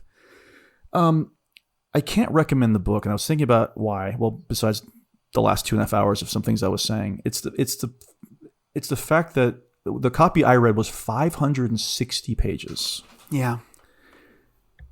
I mean, and I'm not even sure how much the paperback was. 700 pages? I cannot in good conscience recommend the book because I just feel like people will be like, why did you recommend this book to me? And so, I mean, I could recommend far better King books. This goes back to the very beginning when, Randall, you were saying you feel like, especially around this time, it still kind of maybe goes on, that people are couching their criticism of King out of guilt or, trying to make good. But I think you're doing a disservice if people do that. If you don't think something's good, just say it's not good. If you think something's good, say it's good. And so, there was still a lot to like in the book. If anything, it's a more frustrating experience because this isn't like a straight one-noser, or a 5-noser would be even better, obviously. But it's just kind of right down the road. It misses. And again, maybe I'd be more forgiving of it if they had cut a lot of the fat that happens in that first half without taking anything away from the Tim section. but I'll have to give it 2.5 bright red Pennywise clown noses. It's a miss for me. Actually, more than I thought you were going to give it. Yeah, I mean, like I said, the second half, it's everything's going on in the room back there. Tim's back. And Tim is not as good, but like Flieger said, Tim is so good in that first half. So, like you had mentioned, Flieger, I had the same thing. I thought Tim was going to be the MVP, but the back half, like you said, Randall, not as strong. I'm going to give it to Marine. Marine will be my MVP, my Marine valuable player. That's good. All right, so I've revisited my review from 2019, and I'm with you, Flieger. I liked it more the first time. My review was somewhat positive. I think I gave it like a B- or something, although the grade is no longer on the site because everything has changed. So my headline was, "The Institute is archetypal Stephen King, but with less guts and more optimism." So here's just a few selections that I said here. And it's kind of funny because I didn't really remember a lot of that was in this, but I did on this episode realize that, I had some of the same thoughts then as I do now. So, so I talked about how the book has I was talking about like the back half and front half tension. That revolving door adds a dose of compelling instability to the tale, but it works against the bonds that King is trying so hard to cement among his ensemble. By virtue of necessity, the narrative is told almost entirely from Luke's perspective, robbing us of the strengths of King's off-peripatetic point of view, which in books like It, The Stand, and Under the Dome, emotionally minds myriad individuals for the benefit of the whole. Here, characters either disappear or disengage from Luke just as they're starting to crystallize, only to resurface after a new batch of characters has been introduced. The same goes for the Institute's shadowy management and hatchet men, most of whom remain as opaque as the organization itself. One longs for King to dig into these villains to make us despise them as we did Henry Bowers' thugs. Gotta get Bowers in there. In It, or the sadistic henchmen of the Talisman, Sunlight Gardener School. And then I ended it by saying, this kind of journey won't be unfamiliar to King fans, and it's likely they'll see the Institute as a return to form for an author who spent the last several years mired in supernatural crime fiction and collaborations like Sleeping Beauties and Gwendy's Button Box. The Institute is archetypal King in that it contains much of what we love about and associate with this name: powerful kids, supernatural forces, small towns, heartfelt explorations of friendship, but it's also a grander glimpse of the bright-eyed King we saw with last year's hokey Elevation. I took a shot. I said it's easy to miss the guts, but contrary to what some might think, nobody reads King just for the guts. So that was my review. I stand by some of the sentiments, although I think I'm a little bit more negative on it now. I think the flaws stood out a bit more on reread, and I think the length stood out a bit more on reread as well. I think that there's too much time in between Tim's introduction, which I think is great, and Tim's reemergence, which is less great, but there's a little bit too much time in between that. And then I find the whole ending similar. I think I do agree with you, Justin, that the second half is a lot of highs, but basically there is such a lull in the journey from Dupree back to the Institute in very much the same way that Dreamcatcher suffered. It's real third act problems. When it's good, it's good. The gunfights are fun. All that shit's fun. But, this to me is... I think I also found it more derivative on this read, which is unfortunate, but I think I still enjoyed it. There's parts of it that I think are really solid. So I'm going to go with the 3 bright red Pennywise clown noses and my MVP. I like to say something silly usually in this section, but I'm going to agree with Flieger. Tim in the first 100 pages. That's my favorite part of the book. What could have been. So yeah. On that note, is that a 275? 275, Good number. So yeah. It equals 19. That does not equal 19. This was fun. Let's do some quick plugs and get out of here. Ashley, what's going on with you? Keep it weird. We have 2 new monthly segments that we're going to be premiering this month on our YouTube channel. One is a monthly witchy weather forecast. It's going to cover that month's astrological happenings, planetary alignments, energies, witchy festivities. It's hosted by Laura LaRue of Leaves and Lore. Randall, you know Laura. She went to college with us. I do know Laura, yeah. And then the other is called Mind, Body, Spirits. We're going to be having a medium come on once a month to share some like holistic and woo-woo ways to deal with different ailments like anxiety, stress, depression, etc. And she's going to be channeling a message from Spirit in relation to the episode's topic. Her name is Amy Goldenberg. She's a literal alien, so there's a lot of fun stuff happening over there. The Aimster. The Aimster. Could have been a car. We never brought that back, but we'll do it next episode. You can find us at youtube.com/keepitweirdpodcast, and you can listen to us wherever you listen to your favorite pods. Flieger, where can people find you? Dan Flieger on pretty much all social media. I guess for plugs, I just want to say we did a David Lynch episode last week. Was that last week? Yeah, Randall? it was on our latest Oops All Tangents on the Oops Patreon. All Tangents, that's what it was. But that was a really fun discussion too, and it was just like, and I think we had like different levels of like interest in David Lynch, because I think me and Randall are like pretty fanatic, and then I have some people that maybe came to it a little bit later. So I thought it was a really fun, I don't know, just like breakdown of great artist career. Yeah, I agree. It was fun up because, as usual on Tangents, as the name implies, we kind of bounce around. So we start talking about Lynch, and then it kind of becomes a broader discussion about experimental film, disturbing film. And then I can't remember how we got there, but we started kind of theorizing who among us would be most susceptible to joining a cult. And the answer was me. So, which I wear on my sleeve. That's always good to know about yourself.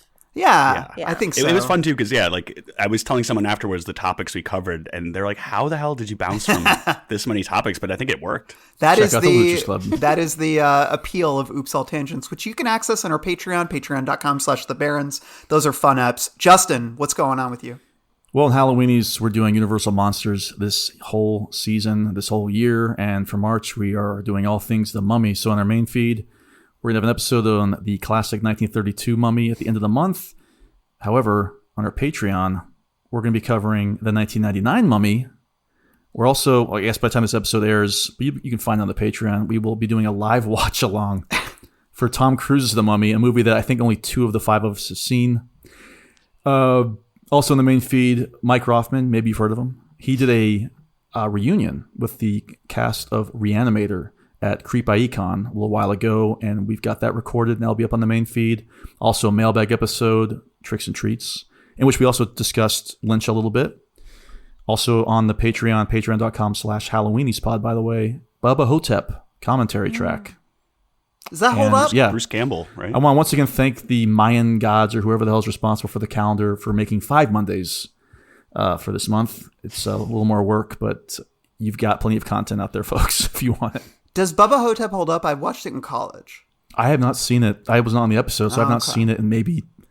I remember thinking it was not, fun. not since the Amazing Kreskin was around have I seen Bubba Hotep. So Halloweenies, keep it weird, and obviously the Losers Club. Thanks for listening. We appreciate it. Let's sign off. Long days and pleasant nights. Bye, everyone.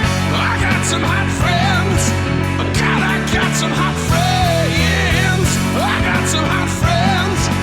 God, I got some hot friends. But you know you want somebody to treat you good. You've made it to the end of another bloody, disgusting podcast. Congratulations. If you like our programming, consider searching for other bloody, disgusting podcasts, such as Creepy, Horror Queers, The Boo Crew, SCP Archives, Nightlight, Margaret's Garden, and more.